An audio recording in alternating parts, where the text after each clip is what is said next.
క్రీస్తునందు ప్రియ సంగమా, ప్రభువైన యేసు నామమున మీ అందరికీ శుభములు. దేవుడు మనల్ని ప్రేమించి ఉదయకాలంలో ఇంకొకసారి ఈ యొక్క అక్టోబర్ మాసము ఆఖరి ఆదివారమున ప్రభు బిడ్డలుగా మనం చేరి ఆయన సన్నిధిలో ఇంకనూ మనము మన ఈ ఆత్మీయ యాత్ర ప్రయాణములో బలమును అందుకొని రాబోయే ఉగ్రతను, రాబోయే తీర్పును, రాబోయే మరణాన్ని తప్పించుకోవటానికి ఈ భూమి మీద మనము ఒక సాధన, భక్తి అనే సాధన చేస్తున్నాం.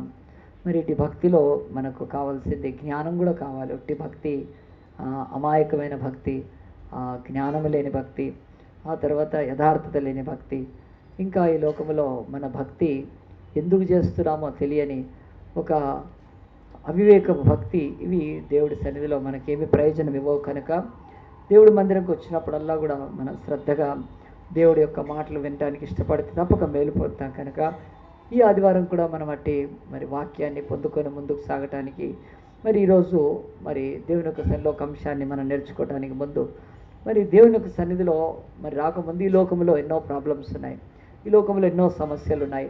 మరి వీటన్నిటికీ పరిష్కారం ఏంటి? అసలు లోకం ఎందుకు ఇట్లా ఉంది? చాలామంది ఒకటి అంటున్నారు, మరి లోకము ఇలాగునా ఉందంటే మరి దీన్ని చేసిన దేవుడు అట్లే ఉన్నాడేమో అని విడ్డూరమైన మాటలు మాట్లాడతారు. దేవుడు ఈ లోకం మీద ఇన్ని ప్రాబ్లమ్స్ ఉన్నాయంటే ఆయన చేతులు ఎత్తేసాడేమో, కనుక ఇన్ని ప్రాబ్లమ్స్ ఉన్నాయి. ఈ భూమి మీద మనుషులు ఇంత ఇబ్బందులు పడుతున్నారు, దేవుడికి దీని విషయమై చేత కావట్లేదేమో. దగ్గర నుంచి మనుషులందరికీ ఒకటి ఏంటనంటే వీటన్నిటికీ జవాబు ఏంటి? ఎన్ని ప్రాబ్లమ్స్ ఉన్నాయి భూమి మీద, నరహత్యలు, దొంగతనాలు, వ్యభిచారాలు, మోసాలు, ఆ తర్వాత ఈ లోకంలో మరణాలు, రోగాలు, వేదనలు, యుద్ధాలు, కరువులు, ఇవన్నీ ఇంత ఘోరంగా ఉన్నప్పుడు ఏంటి లోకం ఇట్లా ఉంది? మరి దీనికి ఏదైనా జవాబు ఉందా అని అంటే మరి లోకంలో జవాబు కనుక్కోవటానికి మనుషులు ప్రయత్నం చేసి ఒక దగ్గరికి వచ్చి ఆగిపోయారు. అదేమిటంటే నీ కర్మ, నువ్వు అనుభవిస్తున్నావు అంతే. మన భారతదేశ సిద్ధాంతము నీ కర్మ, కనుక నీ కర్మకు నువ్వు అనుభవిస్తావు అంతే అని చెప్తున్నా. మరి బైబిల్లో మనకు అలాగున దేవుడు అక్కడ దాకా తీసుకొచ్చి మనల్ని కూడా మీ కర్మ మీరు రావండి అని అన్నట్టయితే లేదండి బైబిల్లో. సో ఈ ప్రపంచంలో ఉన్న అన్ని యొక్క మతాలలో మరి క్రైస్తవం ఏమైతే మతం కాదు, అది మార్గమే. కనుక మరి ఆ యొక్క బైబిల్ పట్టుకున్న మనం కూడా అలాగనే తీర్మానం చేసుకుంటే ఎందుకు లోకం ఇలాగున మనుషులు తప్పిపోతున్నారు?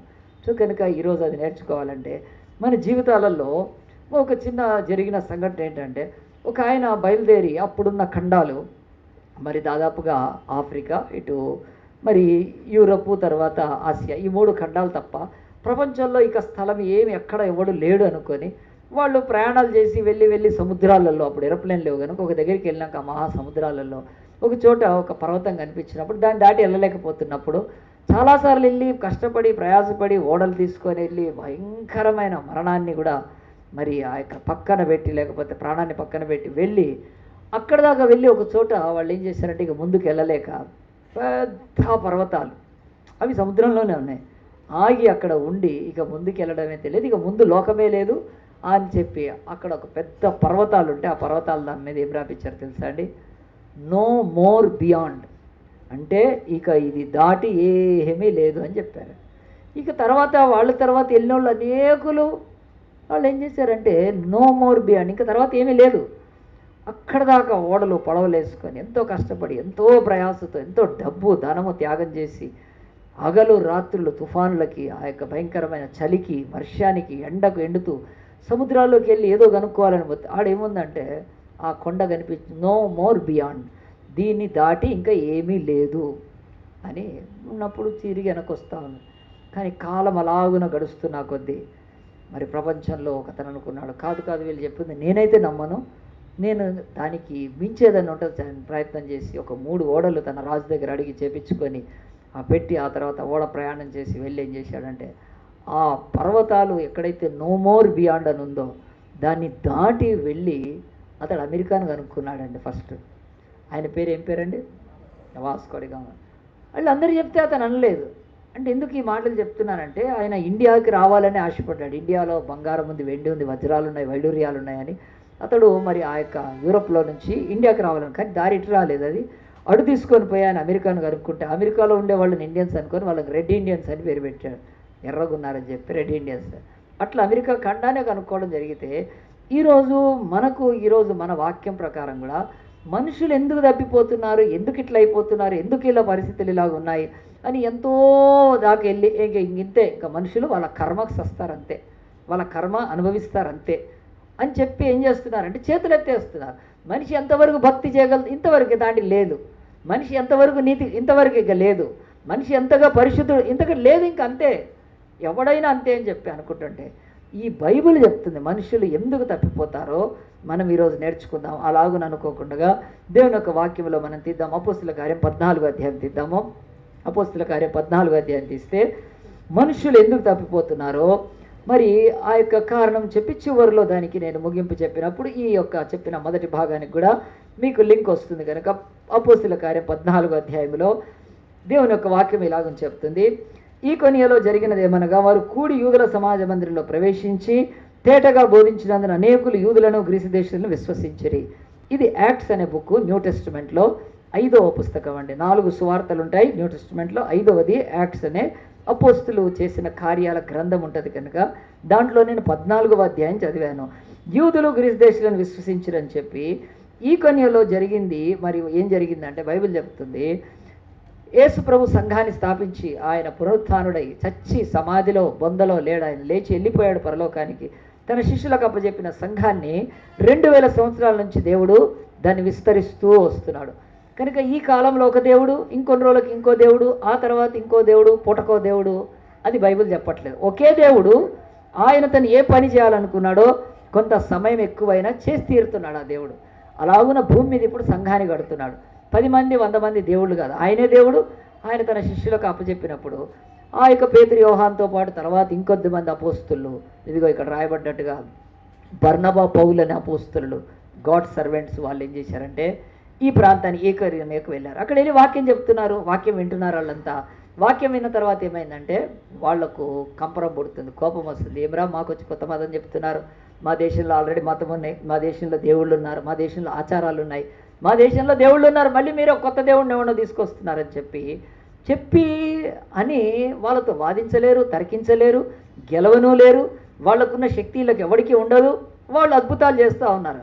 అలాగని చేస్తున్నప్పుడు ఏం చేసేవాళ్ళు అంటే ఇది ఇట్లా కాదని చెప్పి, కనుక మనకి ఏదైనా స్ట్రైట్ దారి లేకపోతే ఏం చేస్తాం మనం, వెనక దారి కదా, అడ్డదారి అంటారు కదా, అడ్డదారి దొక్కి ఏం చేసేవాళ్ళు అంటే ప్రపంచంలో అంతా చేస్తారు.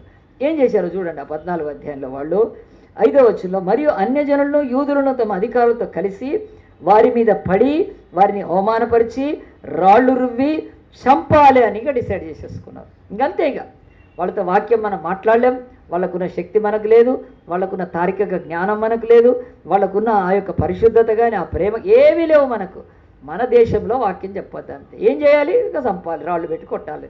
అలాగున ఉన్నప్పుడు బైబిల్ అంటుంది 6వ వచనంలో, వారు ఆ సంగతి తెలుసుకొని లుకయోనియాలోని పట్టణములకు లుస్త్రకును దెర్బెకును చుట్టుపట్ల ప్రదేశమునకు పారిపోయి అక్కడ దాక్కొనిరి అని. లేదండి, ఏముంది అక్కడ, సువార్త ప్రకటన.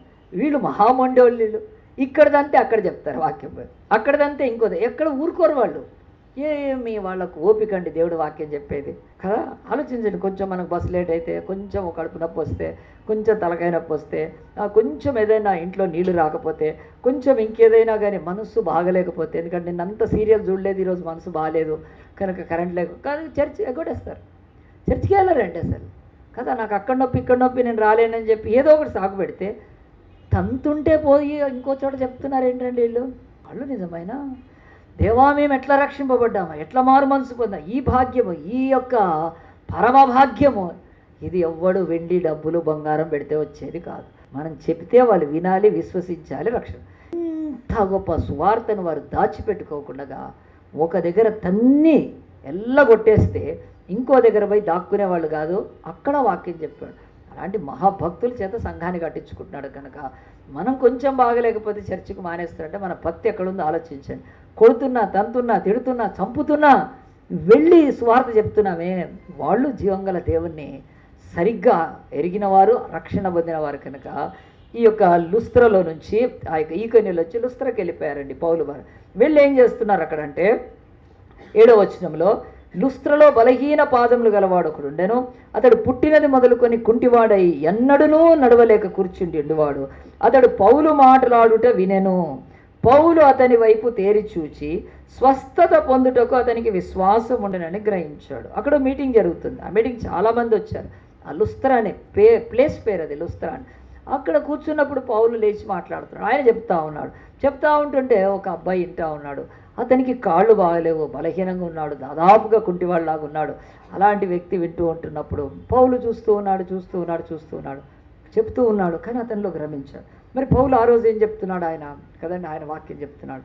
దేవుడు ఎందుకు వచ్చాడు ఈ లోకంలో, మానవులకున్న బాధలేంటి, మానవులకున్న కష్టాలేంటి, మానవులకున్న ఈ లోకంలో మరి ఆందోళనలేంటి, అవే మాట్లాడుతూ దానికి ఒక జవాబుగా చెప్పి ఉంటాడు. మనకు అదంతా రాయలేదు, కానీ అతడు దేవుడి స్వస్థత గురించి మాట్లాడుతున్నాడేమో.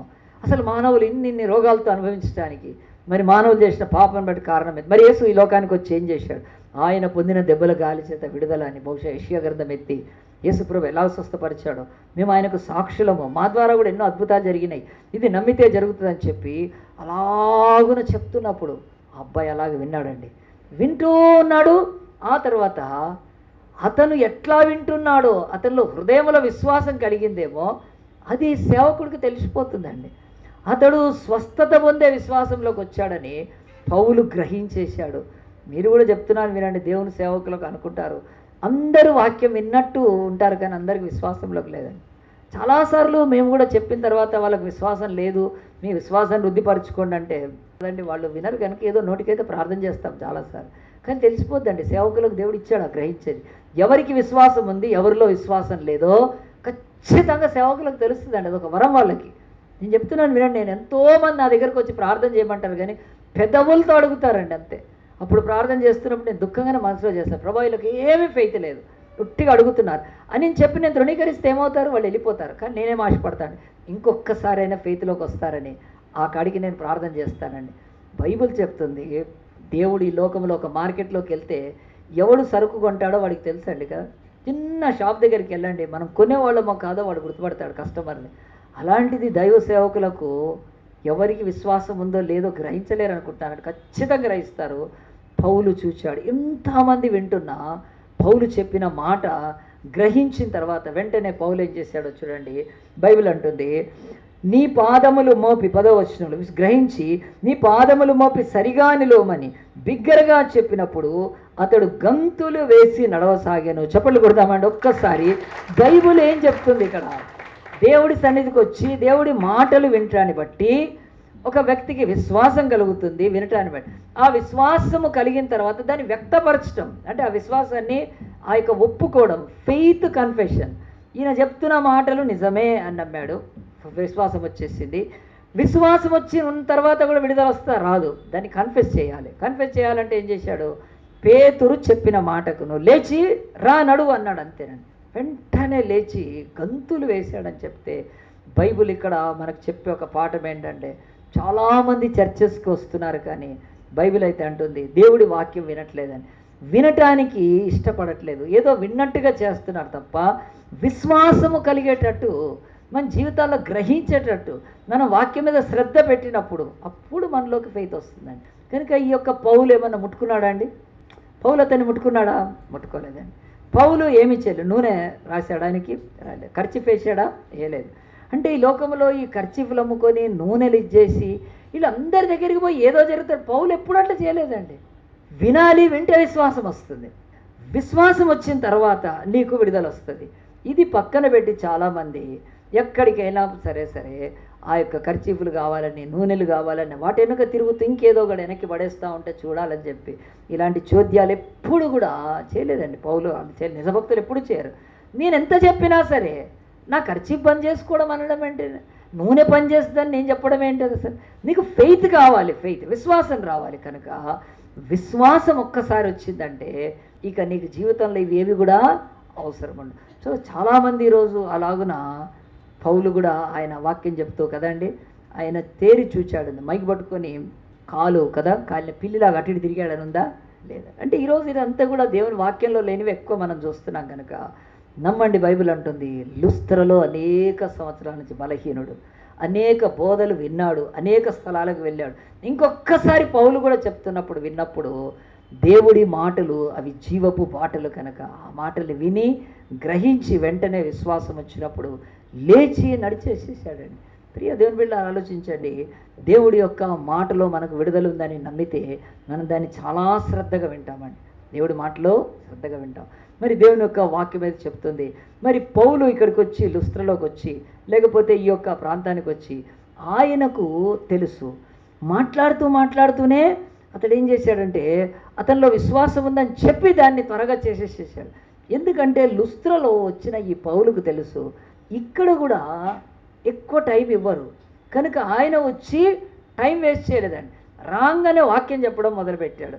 మీరు ఆలోచించండి, మనం కూడా అనేక చోట్ల సమయం తక్కువ ఉన్న దగ్గర ఎట్లా ఉంటామండి కదా. సమయం తక్కువ ఉన్న దగ్గర ఎట్లా ఉంటాం?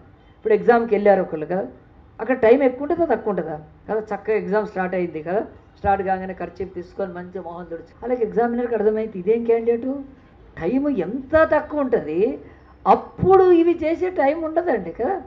ఇంకా కొంతమంది బాయ్స్ అయితే ఇట్లా మళ్ళీ అటు ఇటు ఎందుకు చూస్తారు ఇట్లా అని రాసేది. అదేమన్నా పౌలు ఆయన సోది చెప్పకుండా టైం వేస్ట్ చేయకుండా డైరెక్ట్ లుస్త్రలో వాక్యం చెప్తున్నాడు. ఎందుకో తెలుసా అండి, ఆయనకు ఎక్కడికి ఏ పట్టణానికి వెళ్ళినా ఆయన 2 ప్లేసెస్ చూసుకునేవాడు. ఒకటి ఏంటంటే కేఎఫ్సి ఎక్కడుంది, బావర్చి ఎక్కడుంది, ఇవి చూసేవాడు అండి. ఆయన ఎక్కడ ఎక్కువ జనం వీధుల్లో కూడతారో ఆ ప్లేస్ చూసుకునేవాడు. రెండోది ఏం చేసేవాడు తెలుసా, వాక్యం దగ్గరలో జైలు ఎక్కడుందో చూసుకునేవాడు. ఇక్కడ మీటింగు, జైల్లో ఈటింగు. ఆయనకు రాత్రికి ఆయనకు ఎక్కడ పోయినా కొడతారని తెలుసు. ఈ మతాలన్నిటికీ కూడా భిన్నంగానే ఉంది ఇది. ఈ మతాల విశ్వాసాలన్నిటికీ కూడా అది చాలా భిన్నంగా ఉంది, యాక్సెప్ట్ చెయ్యరు. ఆ తర్వాత ఇక వేరే వాటిని సందర్భానుసారంగా చెప్పినా వాళ్ళు సహించరు. కనుక పౌలుకి ఒకటి తెలుసు, ఇక్కడ వాక్యం చెప్పిన తర్వాత ఎక్కడ జైల్లో వేస్తారో ఆ జైలు చూసుకొని రాత్రి అక్కడ గడిపేవాడు. అంత మహాభక్తుడు తన బ్రతుకులో సమయాన్ని వ్యర్థం చేయకుండా లుస్త్రకు వెళ్ళి అన్నం ఎక్కడ దొరుకుతుంది, నేను ఎక్కడ మంచి ఆహారం తినాలి, ఎవరు నాకు కానుకలిస్తారు, ఇలాంటి ఒక దొంగ సేవకుడులాగా బతకలేదండి. ప్రభువా నా బ్రతుకులో ఎంత కొద్ది సమయం ఉంది, ఈ సమయాన్ని నేను ఉపయోగించుకోవాలి. ఈరోజు వాక్యం చెప్తున్నాను, రేపు చెప్పనిస్తారో లేదో తెలియదు, కొట్టి జైల్లో పడేస్తారని వెళ్ళంగానే లుస్త్రలో వాక్యం చెప్పాడండి. వాక్యం విన్న ఆ యొక్క బలహీనుడు కాళ్ళు లేపి మోపి అతడు గంతులేశాడంటే బైబిల్ ఒక్కటంటూ నువ్వు చర్చికి వచ్చి ఎన్ని ఏళ్ళు వచ్చినా వినుట వలన విశ్వాసం కలుగుతుంది, వినే దాంట్లో నీ శ్రద్ధ ఆధారపడి ఉంటుంది, నువ్వు గ్రహించిన దానికి బయటికి ఒప్పుకోవడానికి నీ ధైర్యం ఆధారపడి ఉంటుంది, తర్వాత వెంటనే విడుదల వస్తుందండి. ప్రియ దేవుని బిడ్డలారా, ఎందుకు ఈ లుస్త్రది నేను తీసుకొని చెప్తున్నానంటే ఇది ఒక భాగం, ఇది ఒక వైపు. కనుక ఇప్పుడు అతడు స్వస్థపడ్డాడు. స్వస్థపడంగానే అక్కడ జనులంతా ఏమనుకున్నారంటే మన ఈ లుస్త్రకి ఆకాశం నుండి దేవతలు మనుష్య రూపము దాల్చి వచ్చేసారు. ఇది వీళ్ళు ఎప్పుడు కాదు, ఇది దేవుళ్ళు మన మధ్యలోకి వచ్చేసారు. మారువేషంలో ఉన్నారు వీళ్ళంతా కత్తి పట్టుకొని గద పట్టుకొని, అవి ఏమి లేవు, అంతే డ్రామా డ్రెస్సులు లేవు వీళ్ళకి, కానీ మంచిగా మనలాగానే వచ్చేసేసారు అని చెప్పి అక్కడ ఉన్న ప్రజలు ఏం చేశారో చూడండి. ఆ అధ్యాయంలో దేవుడు పరిశుద్ధాత్మ దేవుడు ఎంత స్పష్టంగా మనకు రాసి పెట్టాడంటే ఆ యొక్క 11 జనసమూహములు పౌలు చేసిన దాన్ని చూచి లుకయోనియా భాషలో దేవతలు మనుష్య రూపం దాల్చి మన ఇద్దరికి దిగివచ్చురాన్ని కేకలు వేసి బర్నబాకు ద్యుపతి అనియో, పౌలు మరి ఆ యొక్క ముఖ్య ప్రసంగి అయిన అతనికి హెర్మే అనియో పేరు పెట్టిరి అని బైబిల్ చెప్తుంది. వెంటనే వాళ్ళకు ఒక 2 పేర్లు గుర్తొచ్చాయి. ఆ దేశంలో వారు ఆరాధించే ఆ యొక్క దేవుళ్ళు ద్యుపతి కానీ హెర్మే కానీ అని, కింద బృహస్పతి అన్నది ఒక గ్రహాన్ని దేవుడిగా ఆరాధిస్తారు వాళ్ళు. అలాగని అనుకొని ఆ దేవుళ్ళు మన మధ్యలోకి వచ్చారని చెప్పి పట్టణముకు ఎదురుగా ఉన్న ద్విపతి యొక్క పూజారి ఎడ్లను పూదండలను ద్వారముల యొద్దకు తీసుకుని వచ్చి సమూహముతో కలిసి బలి అర్పింపవలనని ఉండేను. వాళ్లకు ఎక్దమ్ క్రేజ్ అయిపోతాడు. చూడు క్రేజ్ కదా. ఎవరైనా ఇప్పుడు తమన్నాను చూశారంటే ఏమైపోతారు, ఏ సినిమా హీరోయిన్ రాహుల్ గాంధీ ఎవరైనా ఒక్కసారి చూస్తే ఇక అన్నీ మర్చిపోతారండి ఒక్కసారి సడన్. అట్లా వాళ్ళ ముందు కళ్ళ ముందు అద్భుతం జరిగే వరకు వాళ్ళు ఒక్కసారి టూ క్రేజీలోకి వెళ్ళిపోయారండి. వీళ్ళు దేవుళ్ళే, మనం గుర్తుపట్టలేకపోయాం. ముందే తెలిసి ఉంటే ఊర్లోకి వచ్చేటప్పుడు మేళ తాళాలతో తీసుకొచ్చి దండలేసి కదా చక్కగా పల్లకిలో మోసుకుంటూ పూలేస్తూ కదా అనుకుంటూ తీసుకొని వచ్చేవాళ్ళం. ఎంత తప్పు, సీక్రెట్గా వచ్చారు వీళ్ళు, ఇంకా ఆలస్యం చేయొద్దని చెప్పి ఆ యొక్క లుస్త్రలోనే ఒక వీధిలో ఎదురుంగన్న ఆ యొక్క దేవాలయం దగ్గరికి వెళ్ళి అక్కడి నుంచి మొత్తం అందరూ కూడా ఆ యొక్క బలి అర్పించాలని ఒక మేకను కోడెలను తీసుకొని వస్తున్నప్పుడు, ప్రియ దేవుని బిడ్డలారా, ఇప్పుడు పౌలుకి ఏమనిపించాలి? నా సేవ సంపూర్ణమాయను, నన్ను ఆరాధించడానికి మనుషులు వచ్చారని ఓ మన కూర్చొని చక్కగా కదా తమ అందరితో ఆరాధన చేయించుకుని అంటే ఎట్లుండేదండి? ఆలోచించండి. ఈరోజు ప్రతి వాడు కూడా కొంచెం అద్భుతాలు చేయగానే, కొంచెం సూచక్రియలు చేయగానే, కొన్ని మెరకిలు జరగ ఆడు దేవుడాడు, ఈ లోకంలో వాడు దేవుడే. ఇంకా అందు గురించే ఈరోజు మనకు ఒక వారం రోజుల నుంచి గోల లేస్తుంది ఆంధ్రాలో, తెలంగాణ. ఆయన దేవుడా కాదా అని కదా. ఎందుకు లేస్తుందని గోల? ఎవడు దేవుడో ఏం కాదు, 2 అద్భుతాలు చేస్తే వాడు దేవుడు. మరి ఇక్కడ పౌలుకి ఎంత మంచి ఆపర్చునిటీ వచ్చిందండి, గోల్డెన్ ఆపర్చునిటీ అతని లైఫ్లో కదా. ఎక్కడ పోయినా వీపు పగలగొడుతుంటారు, ఉతుకుతుంటారు. ఇక్కడ ఏం చేస్తా అంటున్నారు? ఆరాధిస్తా అంటున్నారు. ఎక్కడికి పోయినా వీళ్ళని బలి చేస్తుంటారు, ఇక్కడ వీళ్ళకు బలినిస్తా అంటున్నారు. ఎక్కడ పోయినా జనసమూహము వెళ్ళగొడతారు, ఇక్కడ జనసమూహము పల్లకిలోకి ఎత్తుకోవడానికి పోయినప్పుడు పౌలు ఏమనుకోవాలండి? దేవా, నా పరిపూర్ణమైపోయింది నా సేవ, బిస్మిల్లా కదా, ఇక నేను భగవంతుడిని అయిపోయి దేవుణ్ణి అయిపోయాను ఏమో మరి కదా, ఇక నేను ఇట్లా చేస్తున్నా అంటే వీళ్ళంతా అని లుస్త్రలో ఒక వైపు తీసుకెళ్ళి ఒక మంచి దేవాలయం కట్టించుకొని దాంట్లో చక్కగా కూర్చుంటే ఏమైపోయాడు? పౌలు బాబా అయ్యేవాడు. అది పౌలు బాబా అంటే పలికేవాడు అప్పుడు కదా. ఈ దేశంలోతో పాటు ప్రపంచంలో ఒక పిచ్చ ఏంటంటే, ఎవడైనా మిరకిల్ చేస్తే, అద్భుతం చేస్తే వాడిక దైవమే అనుకుంటున్నాడండి. వాడు దైవమైతే దైవమే లక్షణాలు ఏముండాలి? దైవ గుణ లక్షణాలు ఏముండాలి? ఉండాలి, అవి తెలుసుకోవాలి మనం కదా. ఉప్పు ఎట్లుంటుంది? ఉప్పు లక్షణం ఏంటి చెప్పండి? తీయగా ఉంటుంది. నా మొహం చూస్తున్నారు ఉప్పు అంటే కూడా. ఉప్పు ఎట్లుంటుందండి? ఇక తీయగా అయితే ఉండదు, లక్షణం ఉంది ప్రతిదాన్ని కదా. అలాగున దైవ లక్షణాలు ఎరగనందుకు ఎవరిని పడితే వాడి దేవతను చేసేస్తుంటే, మరి ఈ దేవతలు చేసే క్రమంలో ఇప్పుడు పౌలుకి బర్నబాకి ఇంత ఆపర్చునిటీ వస్తే, యెరూషలేము ఎక్కడో ఇక్కడ దేవాలయం అయిపోయి హాయిగా కదండి. సోనియా గాంధీకి దేవాలయం కట్టారు, అమితాబ్ బచ్చన్కి కట్టారు, ఎంతమంది కట్టలేదు ఇండియాలో? సచిన్ టెండూల్కర్ కూడా కట్టారు కదా. ఉన్నాయండి, వాళ్ళకి దేవాలయాలు కట్టారు, కొన్ని చోట్ల పూజిస్తారు మన ఇండియాలో. అట్లా వీళ్ళకు కూడా దేవాలయం కట్టించేస్తే ఎంత చక్కగా హాయి కూర్చోవచ్చు, సేవ పరిచయలు అయిపోయినాయి కదా. అదే లుస్త్రలో ఒక టెంపుల్ ఉండింది, ఏం పేరు అంటే ఆయన పేరు పౌల్ బాబా. అయిపోయేది అంతే. ఆ పట్టణానికి వచ్చిన వాళ్ళంతా ఇది పౌల్ బాబాదంట, ఆయన లుస్త్రలో ఇట్లా ఒక ఆయన చేశాడంట కదా. ఎవరు ఈయన అంటే ఈయన సమ్మక్క సారక్కకు కజిన్ బ్రదర్ అంట, ఏదో చెప్పచ్చు కదండి. అంత వెర్రి అండి. అలాంటి సమయంలో బైబిల్ చెప్తుంది, ఈ లోకంలో ఉన్న అన్ని విశ్వాసాలకు, మతాలకు ఈ బైబిల్లోని దేవుడు యేసుక్రీస్తు ఎందుకు తెలుసా అండి? దేవుడి భక్తులు ఎంత పెద్ద ఆ యొక్క అద్భుతం చేసిన, చచ్చిపోయిన వాళ్ళని లేపారు ఎంతోమందిని వాళ్ళు. కానీ మేము దైవము కాదని వాళ్ళు ఎందుకు అనుకునే వాళ్ళు తెలుసు? వాళ్ళ గతాన్ని మర్చిపోలేదండి వాళ్ళు. మేము పుట్టుకతో పాపులం కాదా? జన్మ కర్మ పాపాలు మాకు లేవా? మేము ఎన్ని తప్పులు చేసి, ఎన్ని పాపాలు చేసి, ఎన్ని నేరాలు చేసి, ఏదో దేవుడు కరుణిస్తే మేము ఆయన కృపచేత రక్షణ పొందాం. ఇంకా ఆయన కరుణించి ఆయన సేవనిచ్చాడు. దీనికి ఇక మనం దేవుళ్ళు అయిపోతామా అని దేవుని బిడ్డలు ఎన్నడూ, ఎంత పెద్ద బిషప్ అయినా, పాస్టర్ అయినా, పోప్ ఎవడైనా, రెవరెండ్ దేవుడి భక్తులు, పాస్టర్లు ఇంతవరకు ఆరాధన యాక్సెప్ట్ చేయలేదండి ఎప్పుడు కూడా. ఎందుకంటే కాళ్ళు మొక్కడము, మానవుడి ఆత్మ వెళ్ళి ఇంకొక ఆత్మ దగ్గర సాగిలపడడం. పూజనీయుడు, ఆరాధనకు యోగ్యుడు ఒక్కడే ఆయన యేసుక్రీస్తు. చెప్పండి కొడదామండి. ఎట్టి పరిస్థితుల్లో ఎవరికి ఇది ఇవ్వటానికి లేదు. ఆయనకు చెందవలసిన స్తోత్రాన్ని మనుష్యులకు ఇవ్వడండి. ఇట్లా కుతికే విసికేసి వస్తాడు మనిషి కదండి. అంత అలాంటి ఆవిరి లాంటి జీవితం కలిగిన ఈ మనిషి దేవుడు ఎట్లా అవుతాడండి? కనుక అప్పుడు పౌలు ఏం చేశాడు తెలుసా అండి? ఆ యొక్క లుస్త్రలో వెంటనే ఆయన బట్టలు చింపుకున్నాడు. ఎక్కడైనా వేరే ఊర్లోకి వెళ్తే ఆయన బట్టలు చింపుతారు. వీళ్ళు ఒక్కసారి ఈయనకు బలి ఇవ్వాలనుకొని ఈయనను దేవుణ్ణి చేసేస్తుంటే ఆయనకు తిమ్మ తిరిగి మైండ్ బ్లాక్ అయ్యి మళ్ళీ రివర్స్ అయ్యి నార్మల్ అయ్యాడు. ఇదేంటి? ఎక్కడైనా నన్ను దంతారు, ఎక్కడైనా ఈడుస్తారు, ఎక్కడైనా రాళ్ళు పెట్టుకుంటారు. ఎక్కడ దేవా ఇక్కడేదో నాకు కీడు ఉంది. దెబ్బలు తిన్న చోట కీడు లేదు ఆయనకు. ఆ యొక్క వస్త్రాలు చించేస్తే కీడు లేదు, రాళ్ళు పెడితే కీడు కాదు. దానికి క్వైట్ ఆపోజిట్ ఉన్న ఈ ఏరియాలో అర్థమైపోయింది. ఎక్కడైనా మనుషులు వాళ్ళు బట్టలు పీకేసి చింపేస్తారు మీద పడి దొమ్మిగా. ఇక్కడ తన బట్టలు తను చింపుకున్నాడు, బూడిదలో మట్టిలో పడ్డాడు. అయ్యలారా, మేము మీలాంటి మనుషులమే, మేము దేవుళ్ళమో కాము అని చెప్పి ఆ జనసమూహాన్ని సబ్సైడ్ చేయడానికి, ఆ యొక్క గోలను తగ్గించడానికి వాళ్ళు విపరీత కష్టపడ్డారంటే ఈ బైబిల్లోని ఏ భక్తుడు కూడా ఆరాధన అంగీకరించండి. నేనేం చెప్తున్నా అంటే ఆలోచించండి. దేవుడి యొక్క వాక్యం చెప్తుంది మనుష్యులు ఎందుకు తప్పిపోతారు అని అంటే బైబిల్లో ఇక్కడ ఉంది. నేను ఎందుకు తప్పిపోతారంటే బైబిల్ చెప్తుంది దేవుడు వారి మధ్య విషపదగలచినవన్నీ కూడా విషదపరుస్తుంటాడు. కానీ దేవుడి మాట వినకుండగా మనుష్యులు వాళ్ళ సొంత ఆలోచనలతో అల్లరి లేపి ఎవరిని పడితే వాడిని దేవుని చేయటం, ఎవరిని పడితే వాళ్ళని దేవతలుగా చేయడం, ఎవరికి పడితే వాళ్ళకు బలులు ఇవ్వడం, ఆరాధించటము ఈ భూమి మీద కనిపిస్తున్న ఒక భయంకరమైనది. కనుక దేవుడు ఒక్క మాటలో చెప్తున్నాడు. ఏంటో తెలుసా అండి? మనుషులు తప్పిపోవటానికి కారణము దేవుని మాట విననందుకే, దేవుడి మాట విననందుకే. కీర్తన 19 అధ్యాయం 1 వచనం చదవండి. 2 వచనాలు చెప్తే మీకు క్లియర్గా అర్థమవుతుంది.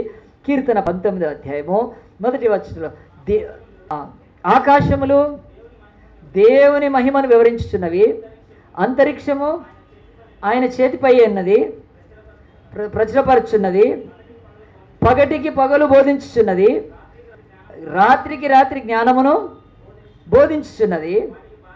వాటికి భాష లేదు, మాటలు లేవు, వాటి స్వరం వినబడదు, వాటి కొలనూలు భూమి అంతటా దేవుడు చెప్తున్నాడు. ఆకాశం మాట్లాడుతుందంట, దానికి భాష లేదు, గొంతు లేదు కదా. పగలు మాట్లాడుతుంది, అంతరిక్షము మాట్లాడుతుంది. దేవుడు చెప్తున్నాడు అంటే నేను మీకు విశదపరచగలిసింది ఏంటో నేను అన్నీ చెప్పేశాను, కానీ మీరు మాత్రము నా మాట వినకుండా పోతున్నారు. ఎందుకు వినకుండా పోతున్నారంటే మీరు దేవుడి మాట వింటే మీరు తప్పిపోరు, దేవుడి మాటకు లోబడితే మీరు తప్పిపోరు. మీరు దేవుడి మాట వినటానికి ఇష్టపడట్లేదు. ఏం వినటానికి ఇష్టపడుతున్నారు? మనుష్యులు రేపే గోలను ఇష్టపడుతున్నారు. దేవుడి స్వరాన్ని మీరు ఈ గోలలో పట్టించుకోవట్లేదు. ఒక అబ్బాయి ఆఫీస్కి వెళ్ళాడు, ఇంటికి వచ్చాడు. ఇంటికి వచ్చి ఏం చేశాడంటే చాలా కొంచెం ఆ ఏరియా అంతా కూడా గడబడగా ఉంది, చాలా అల్లకల్లోలంగా ఉంది. అప్పుడు ఇంటికి వచ్చేసాడు. మరి ఎట్లా రాగలిగాడంటే అతని దగ్గర తను పనిచేస్తున్న కంపెనీ ఐడి కార్డు ఉంది, చూపించాడు, వచ్చేసాడు. ఇంటికి వచ్చేసాడు, క్షేమంగా వచ్చేసాడు. సాయంత్రం వచ్చాడు. ఇంటికి రాగానే వాళ్ళ మమ్మీని టీ అడిగాడు. వెళ్ళి వాష్రూమ్లో మొహం కాల్చెలు కడుక్కున్నాడు, టీవీ ఆన్ చేసుకున్నాడు, కూర్చున్నాడు. వాళ్ళ మమ్మీ టీ ఇద్దామంటే టీ లేదు. టీ లేకపోతే ఆమె టీ పెడుతుంది. టీ పెడితే కొంచెం సాయం పడుతుంది. కొడుకు టీవీ చూస్తూ ఉన్నాడు, న్యూస్ వస్తూ ఉన్నాయి ఈవినింగ్. అలాగున్నప్పుడు ఆ టీ ఏం చేసిందంటే వేడి చేసి తీసుకొచ్చి కొడుకుకి ఇద్దామని వచ్చిందని. కొడుకు అక్కడ లేడు, ఫోన్ కూడా అక్కడే పెట్టిపోయాడు. అయ్యో ఫోన్ మర్చిపోయి ఎక్కడ పోయాడు, ఎవరైనా పిలిస్తే పోయారు, ఎవరైనా తల బయటికి వెళ్ళి చూసిందండి, అటు ఇటు చూసి ఎక్కడ లేడండి కొడుకు. 2-3 అవతల ఇళ్ళల్లో కూడా అడిగింది, మా కొడుకు అని. రాలేదు. ఇంకా కొద్దిమంది వాళ్ళకి తెలిసిన బంధువులకు గంట ఆగి, ఎందుకులే యవనస్తుడు మరి ఎక్కడ తప్పిపోతాడు ఎందుకు అనుకొని ఏమనుకోలే. గంట తర్వాత ఇంట్లో వాళ్ళకి చెప్పింది, ఇట్లా ఇప్పుడే వచ్చి వెళ్ళాడని. అందరు వెతికారు. సాయంత్రం అయిపోయింది, రాత్రి అయిపోయింది. ఆందోళన.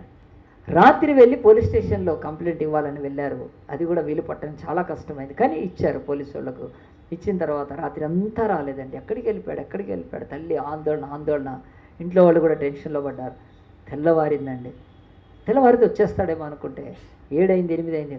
10 గంటలకు కరెక్ట్గా తలుపులన్నీ వేసి ఉంటే వాళ్ళ తలుపు వచ్చి కొట్టారు. కొట్టంగానే అక్కడ పోలీసు వాళ్ళు ఉన్నారు. కొంచెం దూరంలో అంబులెన్స్ ఆగి ఉంది. ఆ అంబులెన్స్లోంచి డెడ్ బాడీ తీసుకొచ్చి తల్లి చూసి ఏడుస్తుంది శవం మీద పడి. ఏమైపోయింది, ఎట్లా చచ్చిపోయాడు, ఏమని చెప్తున్నారు వాళ్ళు. నిన్న సాయంత్రం ఈవినింగ్ చీకట్లో ఫైరింగ్ అయినప్పుడు చచ్చిపోయాడు. ఎట్లా చచ్చిపోయాడు? ఆ ఏరియాలో అప్పటికే 144 సెక్షన్ ఉంది. ఆ తర్వాత గవర్నమెంట్ ఆ యొక్క ఓల్డ్ సిటీలో ఇంకా ఎక్కువ తీవ్ర మత ఉద్రిక్తలు రేగినప్పుడు కర్ఫ్యూ పెట్టేసేసారు. ఆ ఆర్డర్స్ వస్తున్నా కానీ గవర్నమెంట్ ఏం లేట్ చేయలేదండి. పోలీసు వాళ్ళు మైకులు తీసుకొని ఎవ్వరూ బయటికి రావద్దు అని చెప్తూ ఉన్నారు. ఒకవైపు కల్లోలం జరుగుతుంది ఆ మొగల్పురా వైపు. ఆ తర్వాత కార్వాన్ అని ఆ ఏరియాలో బాగా వెళ్ళేవాడిని నేను, మైదీపట్నం వెళ్ళేటప్పుడు. ఆ ఏరియా చాలా ఓల్డ్ సిటీ, భయంకర. టీవీలో కూడా వస్తుంది, టీవీలో స్క్రోలింగ్ వస్తుంది, వార్తలు చెప్తూనే ఉన్నారు, వెళ్ళొద్దు, కర్ఫ్యూ విధించారు, వెళ్ళొద్దు. ఎంత మాట చెప్పినా కానీ ఇక ప్రభుత్వం మాటలాగానే దేవుడి మాట కూడా ఉంటుంది. ఆ మాటను వినకుండగా ఏం జరుగుతుందని 2 వీధులు అవతల వెళ్ళాడండి. అక్కడ కాలుస్తున్నారండి, ఇల్లు కాలుస్తున్నారు. చాలా గొడవలు జరిగినాయి హైదరాబాద్ ఇప్పుడు దాకా. పోలీసులకు ఆర్డర్ ఉందని కాల్చారు. ఎవరినో కాలపోతే ఈ అబ్బాయి తగిలి పడిపోయాడు. తీసుకెళ్ళిపోయారు ఉస్మానియా హాస్పిటల్లో పెట్టారు ట్రీట్మెంట్. అప్పటికే చచ్చిపోయాడు అతను. కానీ జోబులో ఐడి కార్డు అవన్నీ ఉన్నాయి. ఇంటికి వచ్చి డ్రెస్ చేంజ్ చేసుకోలేదండి, జస్ట్ అట్లా కాల్చీలు కడుక్కొని టీవీ చూస్తున్నాడు. టీవీలో కూడా చూశాడండి. ఒక కర్ఫ్యూ విధించారు. బయటికి వెళ్ళి ప్రాణం పోగొట్టుకొని వచ్చాడు. నేను ఎందుకు ఈ మాటలు చెప్తున్నా అంటే ప్రభుత్వం భూమి మీద ఎలాగుందో పరలోక ప్రభుత్వం చెప్తుంది. ఏమనంటే ఆయన మాట వింటే మనం తప్పిపోకుండా ఉంటామండి, మన ప్రాణాలు కాపాడబడతాయని చెప్తాడు. ఇది ఏంటి ఇక్కడ బైబిల్ ఎట్లా ఉంది? ఆ అపోస్తుల కార్యం 14వ అధ్యాయములో ఎంత తేటగా చెప్తున్నాడంటే, పౌలు నిలబడి మాట్లాడుతుంటే దేవుడి మాట విన్న ఒక అతను బలహీనుడు, ఆ యొక్క కుంటివాడు లేచి నడవగలిగాడు. కానీ జనులు ఎవరు మాట వింటున్నారండి? ఆ యొక్క బృహస్పతి దేవుడు మన యొక్క లుస్త్రకు వచ్చేసాడు. జనములు రేపుతూ గోల చేస్తూ వాళ్ళు ఆ గోలలో ఆయనకు బలి అర్పించాలని చూస్తున్నారంటే దేవుడు ఎంత బాధగా చెప్తున్నాడండి. ఈరోజు ఆలోచించండి, ఆయన మాటలు మనం వింటున్నామా? లోకములో ఎన్నో రకాలైన ఆ యొక్క అలజడులు రేగుతుంటాయి. ఆ అలజడుల యొక్క మాటలు వింటున్నామా? ఎవడైనా ఆ రోజు లుస్త్రలో పౌలు చెప్పిన మాట వింటే వాడికి విడుదల వచ్చేది. పౌలు చెప్పిన మాట అక్కర్లేదు వాళ్ళకు. జనాలు ఏమని చేయాలనుకుంటున్నారు? ఉత్సవం చేద్దాం. జనాలు ఏం చేయాలి? పండగ చేద్దాం. జనాలు ఏమనుకుంటున్నారు? బలులు ఇద్దాం. జనాలు అందరం పోదాం ట్యాంక్ బండ్కి పోతున్నారండి. పాపం ఎందుకు పోతున్నారు? దేవుడి ఘోష, కన్నీరు ఘోష, దేవుని వేదన వాక్యం ఎవడైనట్లేదు. మనుషులు ఎందుకు తప్పిపోతున్నారంటే దేవుడు మాట్లాడుతున్నాడంటే, ఆయన ప్రేమతో మాట్లాడుతున్నాడు. 3000 భాషల్లో మాట్లాడుతున్నాడు, టీవీలో మాట్లాడుతున్నాడు, చర్చిల్లో ఎక్కడైనా ఆయన ఇస్తున్నాడు. ఎవరో స్నేహితుడి ద్వారా మాట్లాడుతున్నారు. దేవుడి మాటకు మాత్రం విలువ లేదు. కానీ ఈ యొక్క జనము గోల లుస్త్రలో ఎలాగుందో, బలి అర్పిస్తే దేవుడు మనల్ని, వీళ్ళు వచ్చిన వాళ్ళు దేవుళ్ళని పూజలు చేస్తే అది అంటున్నాడండి. మన జీవితాలలో దేవుడి మాట వినందుకు చూడండి, రోమీలకు రాసిన పత్రిక 1వ అధ్యాయము 19వ వచనంలో ఇదే మాట ఇంకా పౌలు రాస్తూ అంటాడు, అసలు భూమి మీద మనిషికి దేవుడి మాట అగోచరంగా లేదండి. దేవుడి మాట అంతుపట్టని లేదు. దేవుడి మాట మనం కైలాసం అనుకోలేకుండా పర్వతాలకు వెళ్ళాల్సిన అక్కర్లేదు. దేవుడి మాటకి ఎక్కడెక్కడో వెళ్ళాల్సిన అక్కర్లేదు. బైబిల్ రోమీలకు రాసిన పత్రిక 1వ అధ్యాయము 19వ వచనంలో ఎంత స్పష్టం, ఎందుకనగా ఫస్ట్ చాప్టర్ 19th వర్స్, దేవుని గురించి తెలియశక్యమైనది ఏదో అది వారి మధ్య విషదమై ఉన్నది, దేవుడు అది వారికి విషదపరచెను. అంతే. కళ్ళున్న ప్రతివాడు సూర్యుని చూస్తాడండి. బతుకంతా కూడా కళ్ళుండి సూర్యుడా ఎట్లుంటాడు బిడ్డ అంటే ఎట్లుంటుందండి? మనం ఏం చేస్తాం? కళ్ళున్నోడికి సూర్యుడు తెలియదా అండి లోకంలో? దేవుడు కూడా అంత స్పష్టంగా నేను విషదపరిచాను. సూర్యుడిని చూడలేని కళ్ళును మనకు తయారు చేయలేదండి. మన ఐస్ ఈజీగా చూడగలుగుతాయి అంత పెద్ద సూర్యుడిని కదండి. దేవుడు కూడా నీతి సూర్యుడు ఆయన వాక్యంలో ఈరోజు ప్రకాశిస్తుంటే మాత్రం గుడ్డి వాళ్ళలాగా దేవుడు విషదపరచలేదు. వీళ్ళంతా దేవుళ్ళు దేవతలని మనుష్యుల మాటలు, మనుష్యుల గోల వినటానికి ఇష్టపడుతూ దేవుడి మాట వినట్లేదు. అసలు దేవుడు మనకేమి ఇచ్చాడండి? 2 ఇచ్చాడు. ఒకటి కర్మేంద్రియాలు, ఒకటి జ్ఞానేంద్రియాలు. వినండి, అక్కడ ఈ యొక్క జనసమూహంలో ఏముంది తెలుసా అండి ప్రాబ్లము? ఆ కుంటివాడు వాడు నడవలేడు. వాడి కాళ్ళు బలహీనమైనవే, పుట్టుకతోటే పాపము. చేతులు బలహీనమైనవే. బైబిల్ చెప్తుంది ఇంకా మన జీవితాల్లో కూడా ఈ కర్మేంద్రియాలు ఎంత బలహీనమైనా ఏం పర్వాలేదు, జ్ఞానేంద్రియాలు ఉన్నాయే, అవి చెవి, ఆ తర్వాత చూపు, అవి అతనికి స్ట్రాంగ్ ఉన్నాయండి. కాళ్ళు బాగలేకపోయినా చెవులు ఎట్లా ఉన్నాయి? మంచిగా ఉన్నాయండి. ఈరోజు కాళ్ళు ఎంత బాగుంటే, చేతులు ఎంత బాగుంటే, ముఖం ఎంత అందంగా ఉంటే, ఈ భూమి మీద ఎంత అందంగా ఉంటే ఏమన్నా మట్టిలో తీసుకుపోయి పెడితే మట్టి పురుగులు తింటాయి దాంట్లో కదా, పురుగులు పట్టిపోతుంది మనిషి శవం కదా దాంట్లో మట్టిలో వేస్తే. ఇక అయితే మళ్ళీ వేరే మతస్థులు అయితే ఆ ఛాన్స్ కూడా ఇవ్వట్లేదు, కాల్చి బూడిద చేసి వదిలేస్తున్నారు. చించండి, కర్మేంద్రియాలు. పౌలు వచ్చి లుస్త్రలో మాట్లాడుతుంటుంటే జ్ఞానేంద్రియం, చెవు ఒక జ్ఞానేంద్రియం అండి, వినికిడి. విన్నాడు. ఈయన చెప్పే మాటలన్నీ కరెక్టే. మనిషి ఎందుకు బలహీనమైపోయాడు, ఎందుకు ఇలాగ స్థితికి వెళ్ళిపోయాడు అని దేవుడి మాట వినంగానే లేచి నడివాడండి. దేవుడు అందు గురించి అంటున్నాడు, దేవుడు విషదపరిచింది లోకములో, నీ జ్ఞానేంద్రియం పెట్టట్లేదు, నువ్వు నీ చెవు పెట్టట్లేదు కనీసం దేవుడి యొక్క సన్నిధిలో. మరి దేవుడి యొక్క సన్నిధిలో మరి జనాలంతా ఏం పెడుతున్నారు? ఈ కుంటివాడి జ్ఞానేంద్రియం పర్ఫెక్ట్గా పనిచేస్తుంది, చెవు వింటున్నాడు. కానీ ఈ జనసమూహం ఏమన్నారు? ఈ పిచ్చి జనసమూహం ఏం పని చేస్తున్నాయి? వాళ్ళకు కాళ్ళు చేతులు పనిచేయాలి. రారా, పీకురా, తీరా, ఎత్తురా, ఓ బలిపీఠం రా అంతే. గొడ్లు మేకలు పట్టుకొని దండలు పట్టుకొని వస్తున్నారు. వీళ్ళ యొక్క కర్మేంద్రియాలు బాగా పనిచేస్తున్నాయి కదా, కాళ్ళు చేతులు. ఓ పెద్ద ఉత్సవ విగ్రహాలు ఎవడు తీసుకుపోతున్నాడు? ఎవడైనా ఈ విగ్రహం మట్టిది కదా, దీంట్లో లేశమైన ఊపిరి ఉండదు కదా అని తన జ్ఞానేంద్రియం ఉపయోగించినప్పుడు వాటికి చేతులు పెట్టారని ఇంకా వాటి ముట్టుకోరు తెలుసా. ఒక తేడా ఇచ్చాడు, పశువుకి మనకు ఒక తేడా ఇచ్చాడు. వాటికి కర్మేంద్రియాలు ఉన్నాయి, జ్ఞానేంద్రియాలు వాటికి పెద్దగా ఇవ్వలేదండి దేవుడు కదా, జ్ఞానేంద్రియాలు ఇవ్వలేదు. ఎద్దు ఈడుచుకుంటుంది, గాడిదే చాకిరవుకి వెళ్తుంది కదా, ఏ పని చేయదు. కోడి మనకు గుడ్లు పెడుతుంది. ఈ ఎన్నో పక్షులకు వాటికి కర్మేంద్రియాలు ఇచ్చాడండి, జ్ఞానేంద్రియాలు అక్కర్లేదు. కొద్దిగా ఇచ్చాడు జ్ఞానేంద్రియాలు. చిలక మనం పలికిన పలుకు పలుకుతుంది, కోడి పొద్దున్నే అలారం లేకుండా కోస్తుంది, ఇవన్నీ చేస్తాయి అంతే కదా. గాడిదే చాకిరేవుకు పోయి ఎవరు అడ్రస్ చెప్పకపోయినా మళ్ళీ ఇంటికి వస్తుంది. గుర్రాలు యుద్ధానికి పనికొస్తాయి. వాటికి కర్మేంద్రియాలు తప్ప జ్ఞానేంద్రియాలు లేదు.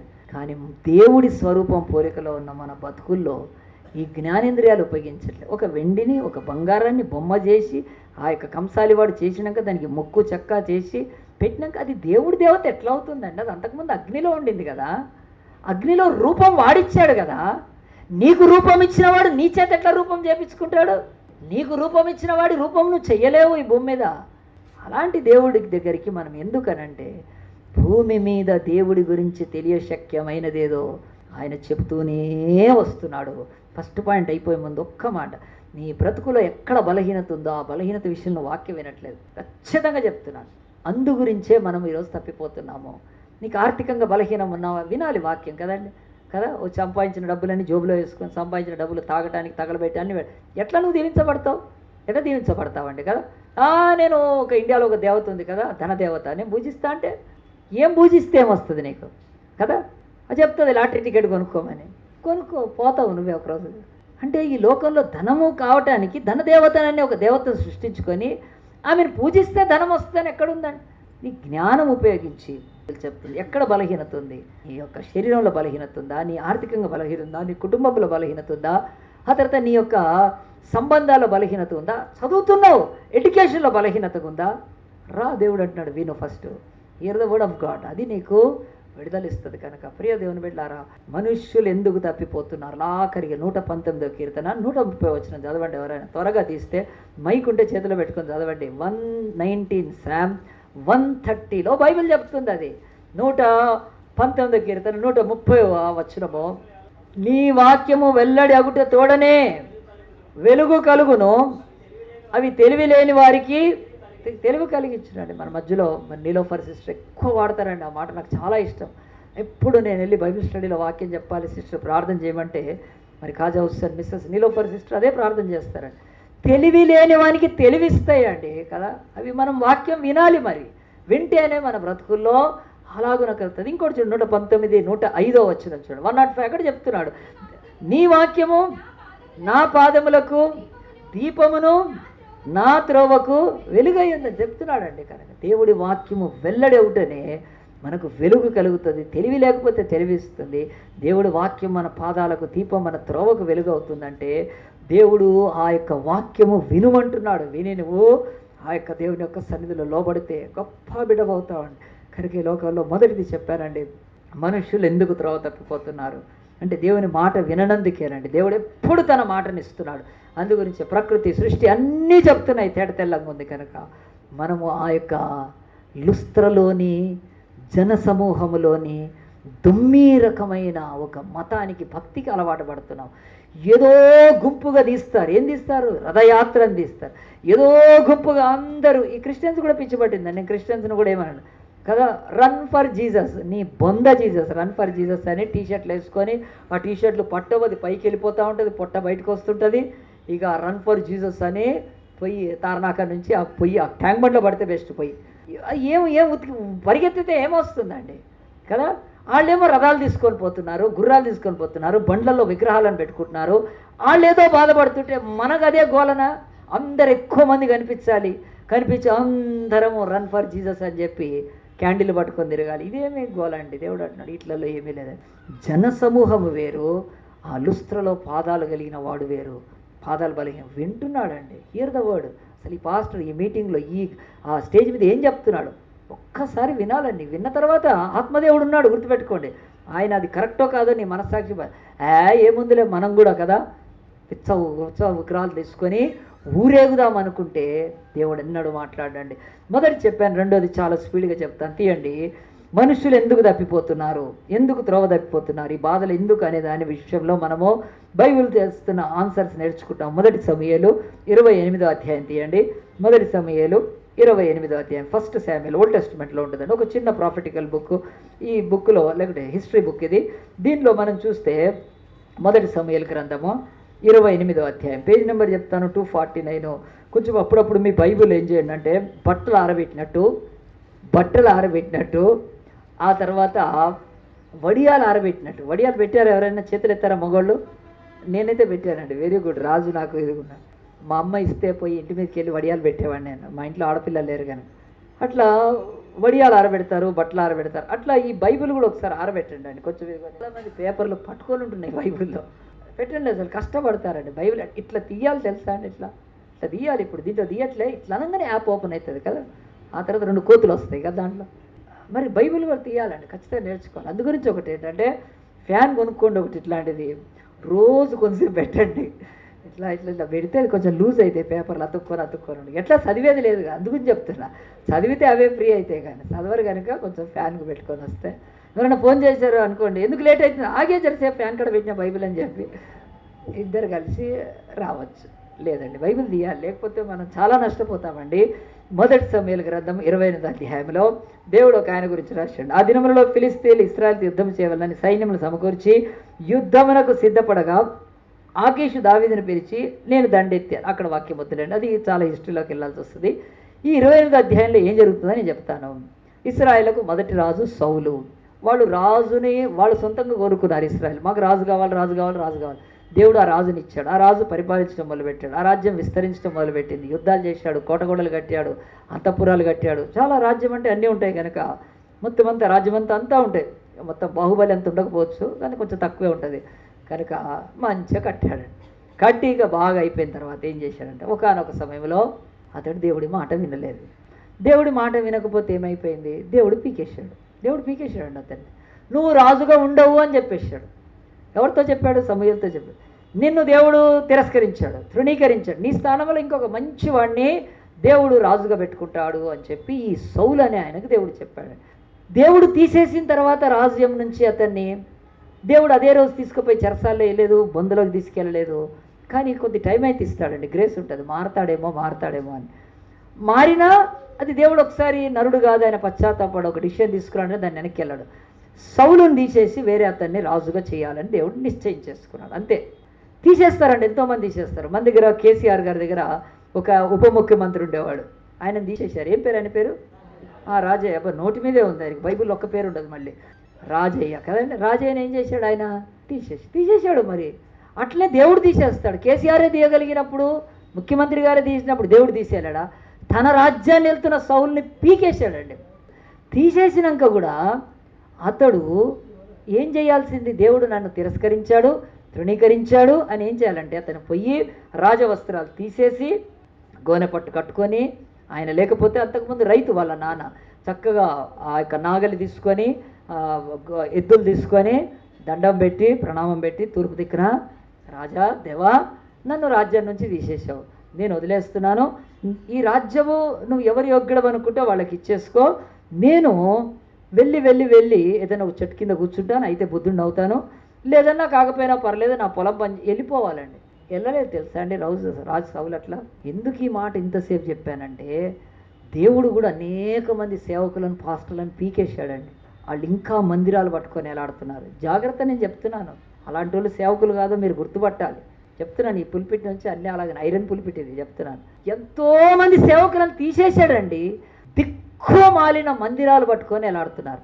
ఇది నా మందిరం అంటున్నాడు. నేనైతే నవ్వుతాను. మందిరం అయితే నీకేదరా పూజ పాస్టర్? ఇప్పుడు కట్టారు బాబా గారికి. ఎన్ని కట్టారు? ఆంధ్ర తెలంగాణ అన్ని దేవాలయాలు, ప్రతి చోట బాబా గారిని ఎందుకు ఆయన మందిరం అంటే ఆయన పూజింపబడాలి. ఇది మా మందిరం, మా చర్చ్ అంటున్నారు. నీదారా చర్చ్? నీ చర్చలను అంటున్నారు ఆయన పెట్టి. ఎంతోమంది పాస్టర్లను తీసేశాడండి దేవుడు. ఆ కొద్ది మంది బాజా భజంత్రిగాళ్ళని పెట్టుకొని వాళ్ళు ఒక సంఘము, ఒక దేవాలయము, చర్చను నడిపిస్తున్నారండి. సౌలులాగా తెలుసా? God rejected them. God completely is away from them. కానీ వాళ్ళు సేవలు కొనసాగిస్తున్నారు, మోసంతో ఉన్నారు. వాళ్ళ బతుకుల్లో వచ్చే ఆ సమస్యలను జయించలేక సౌలు లాంటి బతుకులు బతుకుతున్నారు. చాలా ఓపెన్గా చెప్తున్నాను, గుర్తుపట్టాలి. ఈ సేవకుడిని దేవుడు పీకేశాడు. ఆయన నోట్లో కనిపిస్తాయి, ఆయన సేవలో కనిపిస్తాయి, ఆయన కుటుంబంలో కనిపిస్తాయి, బతుకులో కనిపిస్తుంది. అతను మాట్లాడే లత్కోరు మాటలతోటి తెలుసా. ఒకళ్ళు చర్చిలోంచి పోతుంటే శపిస్తారండి తెలుసా. వాడా పాస్టర్ చర్చిలో శపించే అధికారం మనకి ఇచ్చాడండి. అసలు మానవులు మనకు శపించారు. దేవుడు వాక్యం చెప్తుంది కనుక దేవుడు లూకాసు వార్త 6వ అధ్యాయంలో అంటున్నాడు, మిమ్మల్ని దూషించిన వారిని దీవించండి, వాళ్ళు నా రక్తం చేత కడగబడ్డవాళ్ళు కదా. అది చెప్తున్నాడు కదా. ఆయన శత్రువులను ప్రేమించండి, నేను దూషించిన వారిని దీవించండి, నిన్నెవరైనా వాడుకుంటే వాళ్లకు మేలు చేయండి. 4 ఉన్నాయండి అక్కడ లూకాసు వార్త 6వ అధ్యాయంలో 25వ వచనం దగ్గర ఉంటాయి. ఎందుకు చెప్తున్నాను? వీళ్ళు పాస్టర్లా, వీళ్ళు దేవుడు పీకేశాడండి, ఎప్పుడో పీకేశాడు వాళ్ళకి ఏమున్నాయంటే ఒక బిల్డింగులు ఉన్నాయి, ఒక బైబిల్ ఉంది, ఒక చెత్త ఉంటుంది అక్కడ. ఎట్లా అంటే ఇంకా వాళ్ళు అలాంటి మురిగిపోయిన వాళ్ళు కనుక అక్కడ ఉంటారు ఆ చర్చిలలో, అక్కడి నుంచి కదలరు అంతే. అలాంటి వాళ్ళకు వాళ్ళు సేవ చేసుకోవాల్సింది. సౌలును పీకేసినంత మాత్రాన అర్థపెట్టుకోండి, అతని సింహాసనాన్ని పట్టుకొని కూర్చున్నంత మాత్రాన కాలము మాత్రం ఆగదు. ఇంకొకసారి యుద్ధం వచ్చింది అతని మీదకి. అది నేను చదివాను అనమాట 28వ అధ్యాయంలో. ఫిలిష్తీయులు లేచి సౌలు రాజ్యం మీదకి, ఇశ్రాయేలు మీదకి యుద్ధం చేయడానికి వచ్చారు. కనుక ఆలోచించండి, మనల్ని కూడా దేవుడు పీకేశాడో లేదో ఎప్పుడు పరీక్షించుకోవాలండి. చేసుకుంటే చాలా సంతోషం. కనుక ఈ యొక్క 3వ వచనం చూడండి. సమూయేలు మృతి పొందగా ఇశ్రాయేలు అతని గురించి విలాపం చేసి రామా అని అతని పట్టణంలో అతని పాతిపెట్టి ఉండిరి. మరియు సౌలు కర్ణపిశాచం గల వారిని చిల్లంగి వారిని దేశంలో ఉండి వెళ్ళగొట్టి ఉండేను. ఫిలిస్తీన్లు దండు వచ్చి షూనేములో దిగగా సౌలు ఇశ్రాయేలు అందరినీ సమకూర్చిన వారు గిల్బోవాలో దిగిరి. సౌలు ఫిలిస్తీన్ల దండు చూచి మనస్సునందు భయకంపము నొందాడు. దేవుడు వదిలిపెట్టినా తను పట్టుకొని ఆలాడుతున్న సింహాసనంలో ఉన్న కాలం ఆగదు, ఆ యొక్క చరిత్ర ఆగదు. ఇంకోసారి యుద్ధం వచ్చి, అంతకుముందు చాలా యుద్ధాలు చేశాడు, గెలిచాడు కూడా. ఇంకోసారి ఫిలిస్తీన్ల యుద్ధంకి వచ్చినప్పుడు అతడు ఏం చేశాడంటే సైన్యాన్ని సమకూర్చాడు, గిల్బోవా పర్వతం దగ్గర సమకూర్చాడు. ఒక్కసారి సైన్యం ఎంత వచ్చిందో ఫిలిస్తీన్ల సైన్యాన్ని అతను బేరీజ్ వేపించుకున్నాడు. ఇంత సైన్యం వచ్చినాక మేమేమైపోతాం, యుద్ధం చేయగలుగుతామా? భయపడిపోయాడండి. ఆలోచించండి, ఈరోజు చాలామంది ఎగ్జామ్ పేపర్కి వెళ్ళి ఏం చేస్తారు తెలుసా? చూసి భయపడతారు. నాకు రాని క్వశ్చన్సే ఎక్కువ ఉన్నాయని భయంతో చెమటతో కదా. ఆ పక్కన ఇంకొకరు కూర్చున్నారు, వాడికి ఏమీ భయం లేదండి, చూస్తూ ఉంటాడు. వీళ్ళు అనుకుంటారు చదువుకో ఇతను ఎంత ఇంటెలిజెంటో కదా, పేపర్ చూసి ఇంత కూడా భయం లేదు అనుకుంటే అది క్వైట్ ఆపోజిట్. అది ఆడు ఏమి చదవలేదు. ఆడు అర్థం చేసుకోండి, నేను చెప్తున్నాను. అంటే ఏమాత్రమైన భయం అనేది యుద్ధం రేగుతున్నప్పుడు భయం ఉండనక్కర్లేదని ఉందండి భయము. కనుక మన ఎగ్జామ్స్లో భయపడాలి, మనం దేవుడి దగ్గరికి వెళ్ళేటప్పుడు భయపడాలి, అనేక కార్యాల్లో భయపడాలండి, తప్పులేదు కదా. మంచిగా ఆ భయం ఏం చేస్తుంది? నేను ఎందుకు చెప్తున్నాను ఇట్లా? అది భయము నిన్ను భక్తిలోకి నడిపిస్తుంది. చెప్పలు కొడదామా ఒకసారి? భయం ఎప్పుడూ భక్తిలోకి కనిపిస్తుంది, నడిపిస్తుంది. బైబిల్లో ఉంది కనుక. సామెతలు చదివి నాకు మీరు ఇవ్వండి కావాలంటే. సామెతలు చదివి భయభక్తులు అనే మాట ఎన్నిసార్లు ఉందో నాకు లెక్క చెప్పండి. నేను మా బైబిల్ స్టూడెంట్స్కి అందరికి ఎప్పుడు హోంవర్క్ ఇస్తూ ఉంటాను. ఈ చర్చిలో పెద్దవాళ్ళకి హోంవర్క్ ఇవ్వట్లేదు, నేను ఇప్పటి నుంచి ఇస్తాను, ఈ రోజు నుంచి కదా. బయట అక్కడ నిలబడతాను, అక్కడ వచ్చి ఎవరైతే హోంవర్క్ కంప్లీట్ చేస్తారో లోపల రానిస్తాను ఈసారి. కరెక్ట్గా ఉంటాను, నేను అక్కడే కాఫీ తాగుతాను, నిలబడతాను నేను ఈసారి. బైబిల్లో ఒక్కొక్కటి నేర్చుకోవాలి. సామెతల గ్రంథంలో భయభక్తులు అనే మాట మీరు ఎన్నిసార్లు కౌంట్ చేసి చూడండి. చెప్పండి, నాకు చెప్పండి. ఆహా, ఈ భూమి మీద భయం ఎప్పుడు భక్తిలోకి నడిపిస్తుందండి. భయంకరంగా భయపడిపోయాడు, సైన్యం లేచి వస్తుంది, చంపేస్తారు. కనుక ఆ భయం ఏం చేసిందో తెలుసా అండి? భయము భక్తిలో కంటే ప్రార్థనలోకి నడిపించిందండి. వెళ్ళి సౌలు ప్రార్థన చేశాడు, దేవా ఇంత సైన్యం వచ్చింది, నా దగ్గర శక్తి లేదు, నేను ఓడిపోతాను కదా, నాకు సహాయం చేయమని చెప్పి వెళ్ళి దేవుడి సన్నిధిలో ప్రార్థన చేశాడండి. ప్రార్థన చేస్తే ఏం జరిగిందో చూడండి. దేవుని యొక్క వాక్యంలో 1 సమూయేలు గ్రంథం 15వ అధ్యాయంలో దేవుడి యొక్క వాక్యం చెప్తుంది. అతడు 6వ వచనంలో ఉంది. 5వ వచనంలో సౌలు ఫిలిస్తీన్ల దండు చూచి మనసునందు భయకంపము నొంది. 6వ వచనం యెహోవా యొద్ద విచారణ చేయగా, విచారణ అంటే ప్రార్థన చేశాడండి, అంటే కౌన్సిలింగ్ కొరకు వెళ్ళాడు.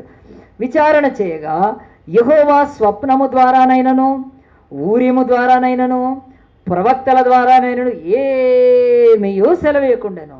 ఇక్కడ 3 సంగతులు అండి. ఎన్నోసార్లు చర్చిల్లో అడుగుతూ ఉంటారు, దేవుడు ఎట్లా మాట్లాడతాడు? ఇదిగో 3 రాసుకోండి. నా బైబిల్ స్టూడెంట్స్కి అందరికీ దాదాపుగా తెలిసేది.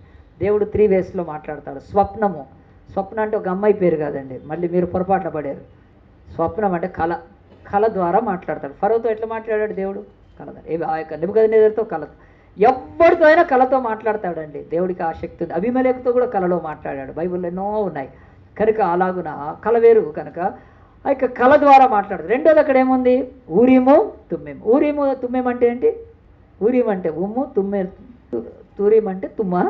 క్రిస్టియన్స్కి మనకే తెలియకపోతే ఎవరికంటే చెప్తామండి? బైబిల్లో ఎవరో కన్నుడు చదువుతున్నాడు, కర్మగాలి ఇక్కడే తీశాడు అనుకో, ఏంటి మీ దేవుడు ఏదో ఊరిము ద్వారా అంటున్నాడు, ఏమంటే నాకేం తెలుసు? ఊరిం అంటే ఊరా అంటే చెప్పమ్మా, చాలా సంతోషం. నేను చాలా సంతోషిస్తాను, ఎందుకంటే నేను చాలా బైబిల్ యొక్క అంటే ధ్యాన ప్రేమికుడిని నేను. అసలు తెలుసా, ఒక్కోసారి 10 గంటలు చదువుతాను బైబిల్, తెలుసా, 10 hours చదువుతాను. అసలు అంత నాకు ఇష్టం బైబిల్ అంటే. ఊరేమో తుమ్మేమో అవి దయచేసి బైబిల్ స్టడీకి వస్తే తెలుస్తాయి. ఆనాడు ఇశ్రాయేలు యొక్క మందిరంలో యాజకులకు దేవుడిచ్చిన ఆ యొక్క ఊరిమ తుమ్మిమ అని అవి యొక్క స్టోన్స్ వాటిని పెట్టి వాళ్ళు శకనం చూసేవాళ్ళు. మీరు బైబిల్ స్టడీకి వస్తే చెప్తాను, ఇక్కడ నిలబడి నేను ఏం చెప్పగలుగుతానని. కనుక స్వప్నం ద్వారా మాట్లాడతాడు, బై డ్రీమ్స్ కదా. ఈ ఊరిము తుమ్మిము ద్వారా మాట్లాడతాడు. మూడోది ప్రవక్త ద్వారా. ప్రవక్త మనిషి కనుక ఈ రోజు వరకు దేవుడు ఎట్లా మాట్లాడతాడో క్రైస్తవులకి తెలియకపోతే ఆ నెలకి ఏం తెలుస్తుందండి. వేరే దేవుళ్ళు ఎట్లా మాట్లాడుతున్నారండి కదా. కంట్లోంచి మెల్లగా నీళ్ళు వస్తాయి, నోట్లోంచి పాలు వస్తుంటాయి కదా. అమ్మో దేవుడు పాలు పాలు పాలు పాలు పాలు పాలు గోల గోల చేసి పెడతారండి కదా. మన దేవుడికి అట్లా లేదండి. మన దేవుడు ఏడిచేవాడు కాదు, లేకపోతే పాలు కాసుకునేవాడు కదా. దేవుడు అంటే నేను మాట్లాడతాను, మనిషిని చేసిన వాడిని నాకు ఎట్లా మాట్లాడాలో తెలుసు. ఈ సౌలు వెళ్ళి దేవుడి యొద్ద విచారణ చేసినాక you can expect God to speak with you in dreams, through dreams. తప్పకుండా నువ్వు ప్రార్థన చేయి, నీ కళతో మాట్లాడతాడండి ఇప్పటికే. నువ్వు నిజంగా ప్రార్థన చెయ్యి. ఈ ఊరిము తమ్మేమో తీసేశాడు. ఇప్పుడు తుమ్మేమో అది పాత నిబంధనలో యాజకులు ఇచ్చేసేవాళ్ళు తీసేశాడు. తర్వాత దేవుడు ఏం చేస్తున్నాడు, ప్రవక్త ద్వారా మాట్లాడుతున్నాడు. ప్రవక్త ద్వారా ఈ రోజు వరకు ప్రాఫిట్స్ కనుక మనకు బైబిలు దేవుని సేవకులంతా ప్రాఫిట్సే, వాళ్ళు మాట్లాడతారు కనుక దేవుడు అంటున్నాడు ఈ పద్ధతులు తప్ప వేరే వేరే. దర్శనం ద్వారా మాట్లాడతాడు, అది ఎక్స్ట్రీమ్. అది చాలా భక్తులకు ఇచ్చాడు, అది అందరికి ఇవ్వకపోవచ్చు. కనుక మనం ఇట్లా ఉండంగానే మన చుట్టూ అంతా కూడా ఒక ట్రాన్స్లోకి వెళ్ళిపోతాం మనం. అది ఆ యొక్క దర్శనం. దర్శనం అంటే మనిషికి ఉండంగానే దేవుడి సన్నిధి అక్కడికి రావడం దర్శనం. అప్పుడు నీ శక్తి, మాంసము, భయము, గుండె వణికిపోతావు, నువ్వు ట్రాన్స్లోకి వెళ్ళిపోతావు, తెలియదు ఏమవుతుందో. దేవదూతలు కానీ దేవుడు కానీ వచ్చి ప్రత్యక్షమై మాట్లాడి వెళ్ళిపోతారు, దాన్ని దర్శనం అంటారు. సో మనం ఈ పక్కన పెట్టి అసలు బైబిల్ చెప్తుంది సౌలు ప్రార్థన చేశాడండి భయపడి. ప్రార్థన చేస్తే దేవుడు జవాబు ఇవ్వలేదు. జవాబు ఇవ్వకపోతే ఏం చేయాలి? యుద్ధంకి వెళ్ళకూడదు, యుద్ధం మానేయాలి. లేకపోతే జనులందరినీ పిలిచి చెప్పాలి, దేవుడు ఇది నేను ప్రార్థన చేస్తే వినట్లేదు, ఈ యుద్ధము వల్ల కాదని చెప్పేసి ఆగిపోవాల్సింది. కానీ ఏం చేశాడు అదేనండి ఈరోజు మన బైబిల్ లెసన్లో, మన బైబిల్లో ఈరోజు మెసేజ్లో ముఖ్యమైనది, కీలకమైనది. ఇంకొక 2 నిమిషాల్లో వాక్యం అయిపోతుంది, జాగ్రత్తగా వినండి.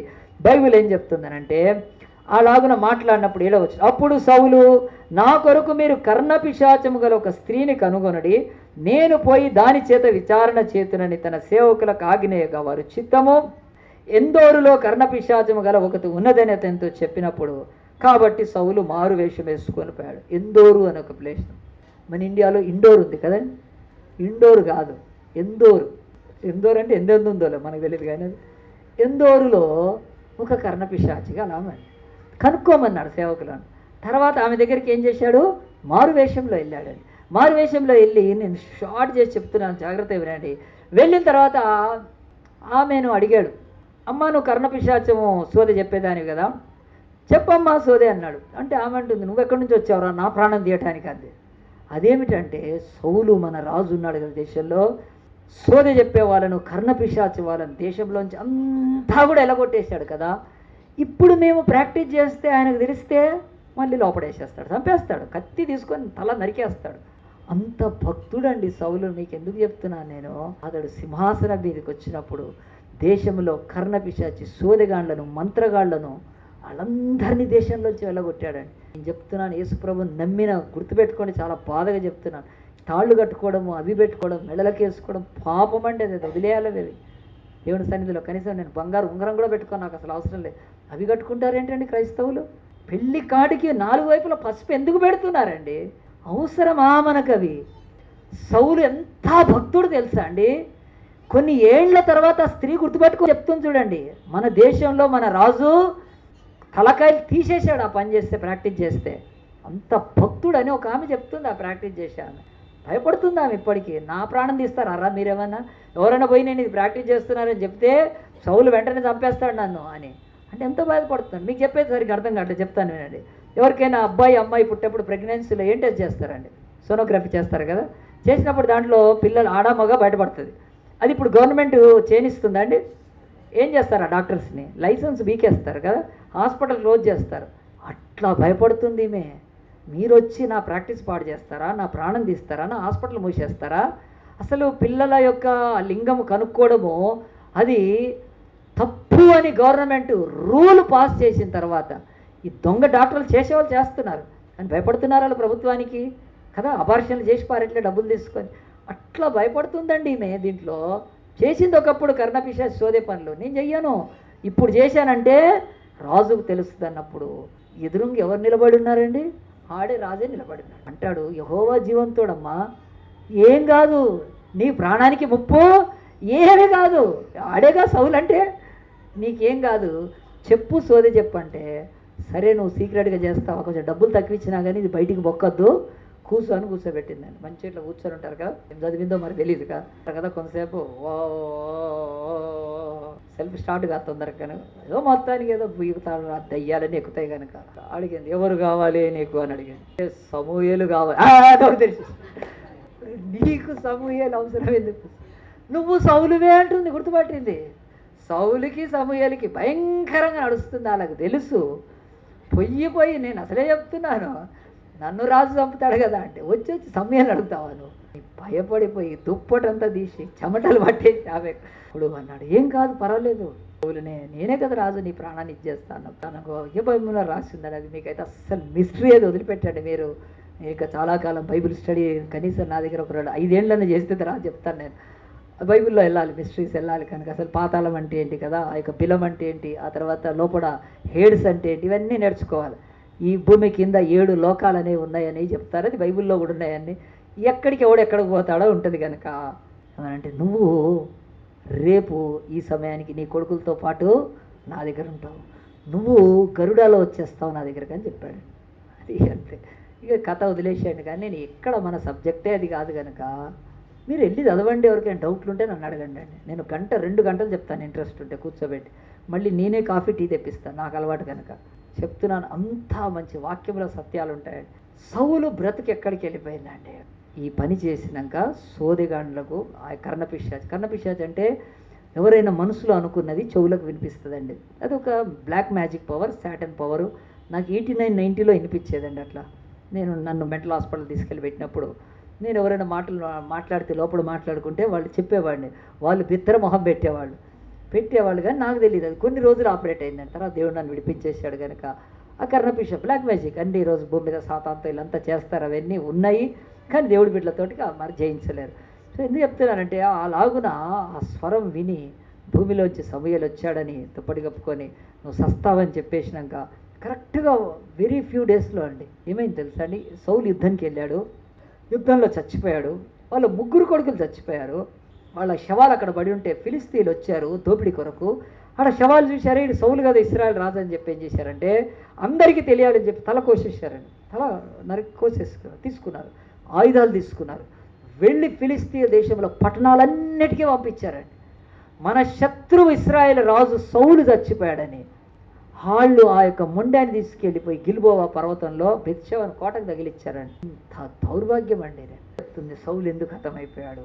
బైబిల్ చెప్తుంది ఏంటంటే, తను దేవుడు స్వప్నం ద్వారా, ఊరిము ద్వారా, ప్రవక్తల ద్వారా మాట్లాడనప్పుడు కూడా దేవుడు ఇంకా మాట్లాడిన వినలేదు. ఏంటో తెలుసా, సోదెగాళ్ళ దగ్గరికి వెళ్ళనక్కర్లేదు. అప్పుడు ఏం మాట్లాడింది తెలుసా, మనస్సాక్షి మాట్లాడింది, అతనికి కాన్షియస్ మాట్లాడిందండి. తన మనస్సాక్షికి లోబడి దేవుడు మాట్లాడలేదు, పర్వాలేదు పోనీ, నేను దేవుడికి అవిదేయండి, ఇట్లా చచ్చిపోవడం బెటర్ అనుకొని ఉంటే అతను చాలా బాగుండేది. మనస్సాక్షి క్లియర్గా చెప్తుంది. సోదెగాళ్ళ దగ్గరికి, శకునగాండ్ర దగ్గరికి దేవుని బిడ్డలు వెళ్ళనక్కర్లేదండి, అది మనసే చెప్తుంది. ఆ మనస్సు మాటకు లోబడి, మనస్సాక్షి లోబడి పోకపోతే అతడు అలాగ హతుడైవగా కనీసం కొడుకులన్నా మిగిలేవాళ్ళేమో. బైబిల్ చెప్తుంది మనుష్యులు ఎందుకు తప్పిపోతున్నారు తమ మనస్సాక్షి మాటను విననందుకని. ఒకరోజు నన్ను చిట్యాల దాటి ఒక ఊరికి తీసుకెళ్తే ఆ ఊరిలో దిగాను నేను. మంచి ఎండాకాలం, అది సమ్మర్లో. దిగిన తర్వాత నాకు దారి తెలీదు, కానీ తర్వాత కొద్దిసేపట్లోనే ఫోన్ చేస్తే వచ్చి ఒక యవనస్తుడు తీసుకెళ్ళాడు. చక్కగా చింత చెట్ల దగ్గర కూర్చోబెట్టాడండి. జస్ట్ చిట్యాల దాటినాక ఒక ఊరు ఏదో ఉంది, అది వాకింగ్ చెప్పడానికి పిలిచాడు. వెళ్ళాను, నేను కూడా ఫ్రీగా ఉన్నా కదా అని వెళ్ళాక ఒక ఇంట్లోకి తీసుకెళ్ళాడు. వాళ్ళ అమ్మతో మాట్లాడిచ్చాడు, ప్రార్థన చేశాము. కనుక చాలా లాంగ్ కనుక వచ్చాను. అప్పట్లో ఈ 4 ట్రాక్ రోడ్ లేదు, సింగిల్ రోడ్డే. మల్కాపూర్ దాకా కూడా లేదు అప్పట్లో, అంతా సింగిల్ రోడ్డే ఉండేది. ఇక్కడ అంటే డబల్ రోడ్డే అంతా.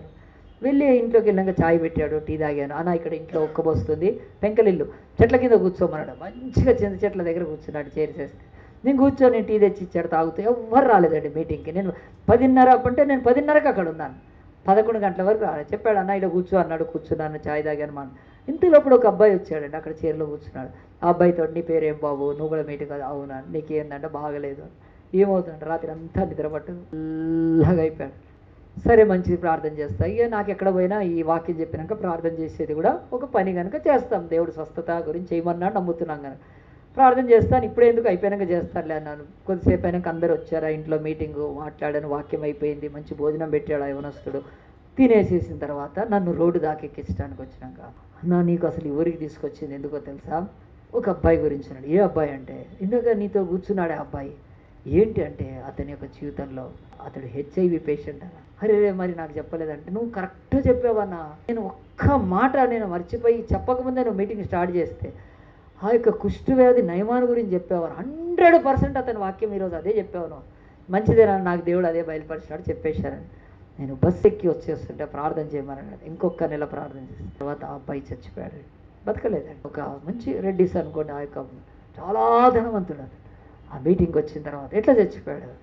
అలా నాన్నకు చాలా లారీలు ఉన్నాయండి, చాలా ఆస్తిపరులు, ధనవంతులు వాళ్ళు. అలాగున ఆ లారీలు ఎక్కడైనా బ్రేక్ డౌన్ అవుతే ఆ యొక్క ఫోన్ చేస్తే ఈయన వెళ్తాడు, వెళ్ళి డబ్బులు తీసుకెళ్ళి ఆ లారీలను బాగు చేపిస్తారు. ఆర్టీఓలు పట్టుకుంటే ఏదో వాళ్ళ లారీతో ఒక భయంకరమైన బిజినెస్, అది కోట్లు లక్షలు సంపాదిస్తారు, కాదని కాదు. అలాగనే ఉన్నప్పుడు ఒక లారీ బ్రేక్ డౌన్ అయితే ఫోన్ చేశారు డ్రైవర్స్, డబ్బులు పంపిస్తే. అప్పుడు ఆయన సేట్ లేడు, యజమాని లేడండి. అప్పుడు వాళ్ళ కొడుకున్నాడండి. కొడుకుంటే ఏం చేశాడు, వెళ్ళినానంటే తీసుకొని డబ్బులు తీసుకొని వెళ్ళాడు. వెళ్ళి అక్కడ లారీ ఏదో రిపేర్ చేపించేసాడు, అయిపోయింది. రిపేర్ అయిపోయిన తర్వాత మళ్ళీ అంత తీసుకొని మళ్ళీ ఆ లోడ్ తీసుకొని ఖాళీ చేసేసి రిటర్న్ వచ్చేటప్పుడు అప్పుడు ఆ యొక్క హైవే, నేషనల్ హైవేస్ మీద ఈ యొక్క హైవే ప్రాస్టిట్యూషన్ ఉంటుందండి. అది ఎప్పుడు ఉంది, అది ఇప్పుడే కాదు. కానీ అలాగున ఈ డ్రైవర్లు ఆ యొక్క ప్రాస్టిట్యూషన్కి వెళ్తారు. ఇంటికి దూరం ఉంటారు కనుక శరీర కోరిక తీర్చుకోవటానికి ఏ వేశ్య దగ్గరకు హైవే ప్రాస్టిట్యూషన్, అది ఒక భయంకరమైంది. దాని మీద కరిష్మా కపూరు, పెద్ద యాక్టర్స్ కూడా పనిచేస్తున్నారండి, ఇప్పటికి ఉన్నాయి. వాళ్ళ రిపోర్ట్స్ చదువుతాను. ప్రియాంక అని ఒక హీరోయిన్ ఉంది, ఆమె పనిచేస్తుంది దీని మీద, ఈ హైవే ప్రాస్టిట్యూషన్ తీసేయాలని చెప్పి. అట్లా ఈ అబ్బాయి కూడా వెళ్ళాడు. ఆ డ్రైవర్స్ వెళ్తుంటే వాళ్ళు అన్నారు, యవనస్తుడివే కదా, ఏం కాదు కాదని చెప్పి తీసుకెళ్ళారండి అబ్బాయిని కూడా. తను కూడా వెళ్ళాడు. మరి తన కర్మగాలి ఆ వెళ్ళిన అమ్మాయికి ఎయిడ్స్ ఉందేమో, ఎయిడ్స్ అంటుకుందండి, వచ్చేసాడు. 3 నెలల్లో విజృంభించిందండి. మనిషి సన్నగా అయిపోయాడు, 6 అడుగులు నాడు, తెల్లగా అయిపోయాడు. అతన్ని అడిగాను, నాకు తెలియక అడిగాను, నీకేమవుతుంది, ఎట్లా అవుతున్నాయి. నేను బైబిల్ ఏదో చూసుకుంటా ఉన్నాను, మధ్యలో అడుగుతున్నాను, నాకు ఇదంతా ఎందుకు గోళ, వాక్యం చెప్పిన. రాత్రి అంతా తెల్లగా ఉంటుంది అంటండి వాళ్ళకు, ఆల్ ద నైట్ డార్క్గా ఉండాలి, తెల్లగా ఉంటుందండి. No difference between day and night. అలాగున అయిపోయింది. ఏ మందు పని, ఆ దేవుళ్ళకి, ఈ టెంపుల్స్కి, ఆయకి వెళ్ళారు.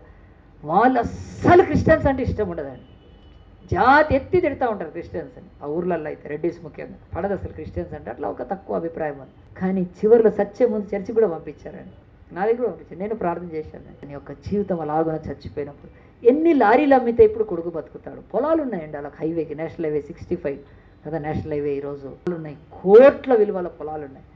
కొడుకు మాత్రం బతకలేదండి. బైబిల్ చెప్తుంది మనుషులు ఎందుకు తప్పిపోతారంటే మనస్సాక్షి మాట వినాలండి. ఆ అబ్బాయి ఆ పాపం చేసే ముందు అతని మనస్సాక్షి పర్ఫెక్ట్గానే ఉందండి. నేను తప్పు చేయొచ్చా, ఏదో మరి ఎవడో ఎట్లా పడితే ఎందుకు, నాకెందుకు. ఇప్పుడు ఆ తప్పు చేసినాక ఏమైందండి, కుటుంబం సిగ్గుతో తలదించుకోవాల్సి వచ్చింది. కొడుకు పెళ్లి చేయలేకపోయారు, ఏడుతో చచ్చిపోయాడు. ధనవంతుడు ఆసామి కొడుకు అలాగున మరణం తీసుకొని వెళ్ళిపోయింది. మనస్సాక్షి మాట్లాడినప్పుడు మన బతుకుల్లో వినాలి. దేవుడు పెట్టాడండి మనస్సాక్షి. సౌలు కర్ణపిశాచాల దగ్గరికి వెళ్ళకముందు ప్రార్థన చేశాడు, దేవుడై తినట్లేదు ప్రార్థన. మరి కర్ణపిశాచాల దగ్గరికి వెళ్ళొచ్చా, చెప్తుంది అతని మనస్సాక్షి. ఒకప్పుడు దేశంలో కర్ణపిశాచి గల వాళ్ళందరినీ చంపి నరికి క్లీన్ చేసిన భక్తుడు ఒకప్పుడు. ఈరోజు ఏం అవసరం ఉందండి కర్ణపిశాచాల దగ్గర. ఆ ఫిలిస్తీన్లకు యుద్ధం చేస్తే గెలిస్తే ఎట్లా సచ్చాడు కదా, దేవుడి దగ్గర పోయి ఉండాల్సిందండి, పదవుడు పాదాలు పట్టుకోవాల్సింది. కానీ కర్ణపిశాచి వాళ్ళ దగ్గరికి వెళ్ళి కూర్చొని దేవుడి యొక్క ఇశ్రాయేలు మొదటి రాజు సమాధిలో గోతిలోకి వెళ్ళిపోయాడంటే సాక్షి దేవుడు ఇవ్వలేదా? నీ మనస్సాక్షిని కాపాడుకుంటున్నావా? ఈ భూమి మీద అదే అంటున్నాడు. దేవుడు మాట్లాడతాడు వాక్కుతో. ఆయన వాక్కుకు లోబడితే ఒక లుస్త్రలో బలహీనుడు లేచి నడిచేసేసాడు. దేవుడు మాట్లాడతాడు ఈ రోజు వరకు కూడా. అది విషదంగా ఉంది, అది నీకు తేటగా ఉంది, నీకు సమయం లేదు అంతే. ఆయన అందు గురించి తప్పిపోతున్నారు. రెండోది అంటున్నాడు, నీ మనస్సాక్షికి స్వరం వింటే కూడా నువ్వు దేవుడు పెట్టాడు, నువ్వు తప్పిపోకుండా ఉంటావు. ఆ వాక్యం ఎక్కడుందో చెప్పిన ప్రార్థన చేస్తారండి. లాస్ట్ వచ్చినాము చూడండి, అందరు తీసుకొని గుర్తుపెట్టుకోండి. దేవుడు వాక్యంలో ప్రతిదీ మనకి ఇచ్చాడు.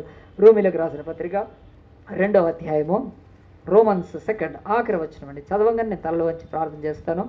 రోమీలకు రాసిన పత్రిక 2వ అధ్యాయము 14వ వచనం. మెల్లగా చదువుతాను, మంచిగా వినండి. రోమన్స్ 2:14, 14వ వచనం, 2వ అధ్యాయం 14. ధర్మశాస్త్రము లేని అన్యజనులు స్వాభావికంగా ధర్మశాస్త్రమైన క్రియలు చేసినట్లా వారు ధర్మశాస్త్రము లేని వారైనను తమకు తామే ధర్మశాస్త్రమైనట్టున్నారు అని దేవుడు ఇక్కడ ఒక మంచి ఇది ఇస్తున్నాడు. మన బ్రతుకుల్లో దేవుని వాక్యం లేదు లేదు అనకూడదు. దేవుడి వాక్యం లేకపోయినా క్రియలను బట్టి అది ధర్మశాస్త్రంతో మ్యాచ్ అవుతుంది అని చెప్తున్నాడు. వాళ్ళకు ధర్మశాస్త్రం ఉన్నట్టే అంటున్నాడు. తర్వాత అట్టి వారి మనస్సాక్షి కూడా సాక్ష్యం ఇచ్చుచుండగను వారి తలంపులు ఒకదాని మీద ఒకటి తప్పు మోబొచ్చు లేక తప్పు లేదని చెప్పుచుండగను ధర్మశాస్త్ర సారము తమ హృదయమందు రాయబట్టినట్టు చూపుచున్నారు.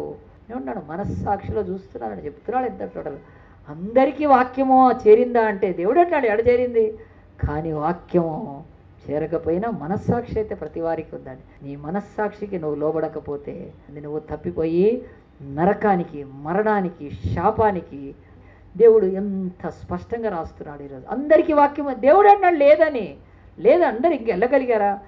దేవుడు వెళ్ళలేని చోటికి, ఆయన మాట వెళ్ళలేని చోటికి అప్పటికే వాళ్ళ మనస్సాక్షి చెప్తూ ఉంది ఇది తప్పు, ఇది పాపము, మనం ఈ పని చేయకూడదు అని చెప్తున్నా. కానీ ఈరోజు ఎలాగండి కదా, ఈయన దేవుడు అని చెప్పి కూడా దాని వెనక గగ్గోలు పెడుతూ కూడా వెళ్తున్న ఈ లోకానికి దేవుడు రెండు చెప్తున్నాడు. మనుషులు ఎందుకు తప్పిపోతారు? మొదటి దేవుడి మాటకు లోబడినందుకు. కనుక దేవుడి మాట లోబడినప్పుడు వేరేది ఆల్టర్నేట్ ఏం తీసుకుంటున్నారు? ఈ జనములు ఎలాగునైతే రేగుతున్నాయో ఉత్సవాలు, పండగలు, ఆ తర్వాత పిచ్చి పిచ్చి ఏదైతే ఉందో దాంట్లో ఉంటున్నారు, వాళ్ళ మాట వింటున్నారు. దేవుడి స్వరం స్పష్టంగా వినబడింది, విని కుంటివాళ్ళు లేచి నడిచేస్తే రెండోది దేవుడి మాట వినని వాళ్ళు అల్లరిలు రేపుకుంటూ నశించిపోతారు. రెండోది అంటున్నారు సరే దేవుడి మాట వినలేదు మీరు, పర్వాలేదు, నేను యవ్వనస్తుడిని, నాకు పెళ్లి కాలేదు, నాకు ఈ వ్యభిచార పాపం అవసరమా, మా అమ్మ నాన్నలు తెలిస్తే నాకు ఏదో ఒకటండి ఆ అమ్మాయి ఆ యవ్వనస్తులు అనుకోవాల్సిందారు. తన మనస్సాక్షి మాట వింటే కొన్ని వెళ్ళేది. కనుక అందరం తల్లు వంచుదాము. దేవుని యొక్క వాక్యంలో చివరిగా 2 మాటలు నేను కల్వరి చెప్తున్నప్పుడు ఆలకించండి, మీకు మేలు అవుతుందని చెప్తున్నాను. కల్వరి యేసు ప్రభు శిలువ ఘట్టము లూకాసు వార్త 23వ అధ్యాయంలో ఆయననిద్దరు నేరస్తులతో కూడా శిలువ వేసినప్పుడు ఆయన దూషిస్తూ, అవమానపరుస్తూ, హేళనతో, ముఖం మీద ఉమ్మేసి, కొరడాలతో కొట్టి, మేకులతో గుచ్చి, ఆ యొక్క ముళ్ళతో గుచ్చి మేకులతో కొట్టి శిలువలో వేలాడుతున్న యేసుకు కుడివైపు ఎడంవైపు ఒకడు ఉంటే ఒకడు ఏమన్నాడు తెలుసా అండి? నీవు క్రీస్తువైతే నిన్ను నీవు రక్షించుకో, నన్ను రక్షించుకోమన్నాడు. వాడు అప్పటికే దేవుడి మాటలు విన్నాడు తెలుసా అండి. వాడు విన్నాడు. ఎట్లా విన్నాడంటే అక్కడికి వచ్చిన శాస్త్రులు, పరిసయ్యులు, మతాధికారులు వీడు ఎంతోమందిని చనిపోయిన వారిని లేపాడు కదా, ఇప్పుడు ఆ శిలువ దిగి రమ్మను మేము నమ్ముతామన్నారు. అంటే ఆ దొంగకు దేవుడు వాక్యం వినిపించాడండి. అక్కడ 2 దొంగలకు వినిపించాడు. ఒక దొంగ వింటున్నాడు, అమ్మో యేసుప్రభు అంటే మా పక్కన సిలువేయబడ్డ ఆయన చచ్చిపోయిన లేపాడంట, ఆయనకు చాలా శక్తి ఉందంట, ఆయన దేవుడు అంట. విన్నాడండి. విని ఏం చేశాడండి? ఆ మాటకు లోబడకుండగా యేసు నువ్వు సిలువలోంచి దిగు, నన్ను దించు, నేను ఏదైనా బహుమానం ఇస్తాను అని చెప్పి వాడు మనుష్యుల మాటలోకి వెళ్ళిపోయాడు. దేవుడి మాటకు మనుషుల మాట ఏంటి? ఆ దుర్మార్గులు అంటున్నారు సిలువ దిగు, సిలువ దిగు, సిలువ దిగితే నమ్ముతామని. అది మనుషుల మాట అండి. ఈరోజు చెత్త మాట, గుర్తుపెట్టుకోండి. దేవుడి మాట కాదు. దేవుడి మాట ఏమిటో ఇంకొక దొంగ విన్నాడు. విని ఏం చేశాడు తెలుసా అండి? తన మనస్సాక్షి స్పష్టంగా గ్రహించింది. యేసు చేసిన ఒక తండ్రి వీరేమి చేయించున్నారు, వీరెరుగరు, వీరిని క్షమించుమని చెప్పిన మాట విని తన మనస్సాక్షిని వాడుకొని ఏం చేశాడంటే, అతనికి దేవుడు వాక్యం తెలియదండి. అతను ఇంకొక దొంగతో అన్నాడు, నేరస్తుతోటి అతన్ని గద్దించి ఇది మనకైతే న్యాయమే, కానీ ఈయనలో ఏ పాపము లేదని వైపు తిరిగి యేసు నీ రాజ్యంలో నన్ను జ్ఞాపకం చేసు. ఈ మాటలు సిలువ దగ్గర పోసి చెప్తున్నా అంటే ఈరోజు సిలువ చుట్టూ గోల ఈరోజు అందరికీ కావాలి. సిలువలోని యేసు మాట ఎవరికి అక్కర్లేదు. కానీ ఆ సిలువలో ఒక దొంగ, అతడు వెండి ఇవ్వలేదు, బంగారం ఇవ్వలేదు, అతను వస్త్రాలు ఇవ్వలేదు, గుళ్ళకి వెళ్ళలేదు, టెంపుల్స్కి వెళ్ళలేదు, దేవాలయానికి వెళ్ళలేదు, మసీదులకు వెళ్ళలేదు. ఆ దొంగ తన బ్రతుకులు ఏం చేశాడు తెలుసా అండి? పక్కనే యేసు వాక్కు విన్నాడు, స్వరం విన్నాడు. విని పశ్చాత్తాపడి మారు మనసు పొంది పరలోకానికి వెళ్ళిపోయాడు, లోబడ్డాడు. ఎందుకు నీ జీవితంలో తప్పిపోయి ఉన్నావు? అసలు నీ జీవితంలో మిగతా వాళ్ళంతా ఎందుకు తప్పిపోయి ఉన్నారు? నేను చెప్పాను, కథ మొదట్లో చెప్పాను కదా, నో మోర్ బియాండ్ అనే దాంట్లో నో కొట్టేశారండి, నో కొట్టేశారు. ఆయన వెళ్ళి ఆ యొక్క వాస్కోడిగా మళ్ళీ ఏం చేశాడు? నో తీసేసి మోర్ బియాండ్. మీరు అనుకుంటున్నట్టు మనుషుల సమస్యలు ఇక్కడ వరకే కాదు, మనుషుల బాధలు ఇక్కడ వరకే కాదు, మనుషుల యొక్క వ్యధ ఇక్కడ వరకే కాదు, మనుషుల కన్నీరు ఇక్కడ వరకే కాదు, మనుషుల యొక్క మరణాలు ఇక్కడ. More beyond. దేవుడి వాక్కు వింటే, నీ మనస్సాక్షిని వింటే మోర్ బియాండ్, ఇంకా ఎంతో జీవం ఉంది నీకు. నువ్వు చక్కగా బతకగలుగుతావు, ఆనందంగా ఉండగలుగుతావు, శ్రేష్టంగా నీ కుటుంబాన్ని కట్టుకోగలుగుతావు, మంచి ఆరోగ్య సంపదల్ని మోర్ బియాండ్ ఇంకెంతో ఉందని చెప్తున్నాడు దేవుడు. ఆ లుస్త్రకు వచ్చిన వాడి బతుకు అదే అనుకోలేదు, మోర్ బియాండ్. లేచి నడిచాడండి, నడిచాడు. మన బతుకుల్లో మనస్సాక్షి మాట, దేవుడి మాట వింటే మోర్ బియాండ్ ఉంటుంది. అవి వినటానికి ఇష్టపడకపోతే నో మోర్ బియాండ్, అంటే దీని దాటి ఏమీ లేదు. అందరి కర్మ ఇంతే, అందరి బతికి ఇంతే, అందరి భక్తులు ఇంతే, అందరి బాబాలు ఇంతే, అందరి దేవుళ్ళు ఇంతే ఇంతే ఇంతే ఇంతే, ఎవడు దచ్చి ఎక్కడ పోతున్నాడు అని ఒక విరక్తి ధోరణితో నో మోర్ బియాండ్ అని రాసి పెట్టుకున్న దాన్ని ఈ బైబిలు పటాపంచలు చేసి మోర్ బియాండ్.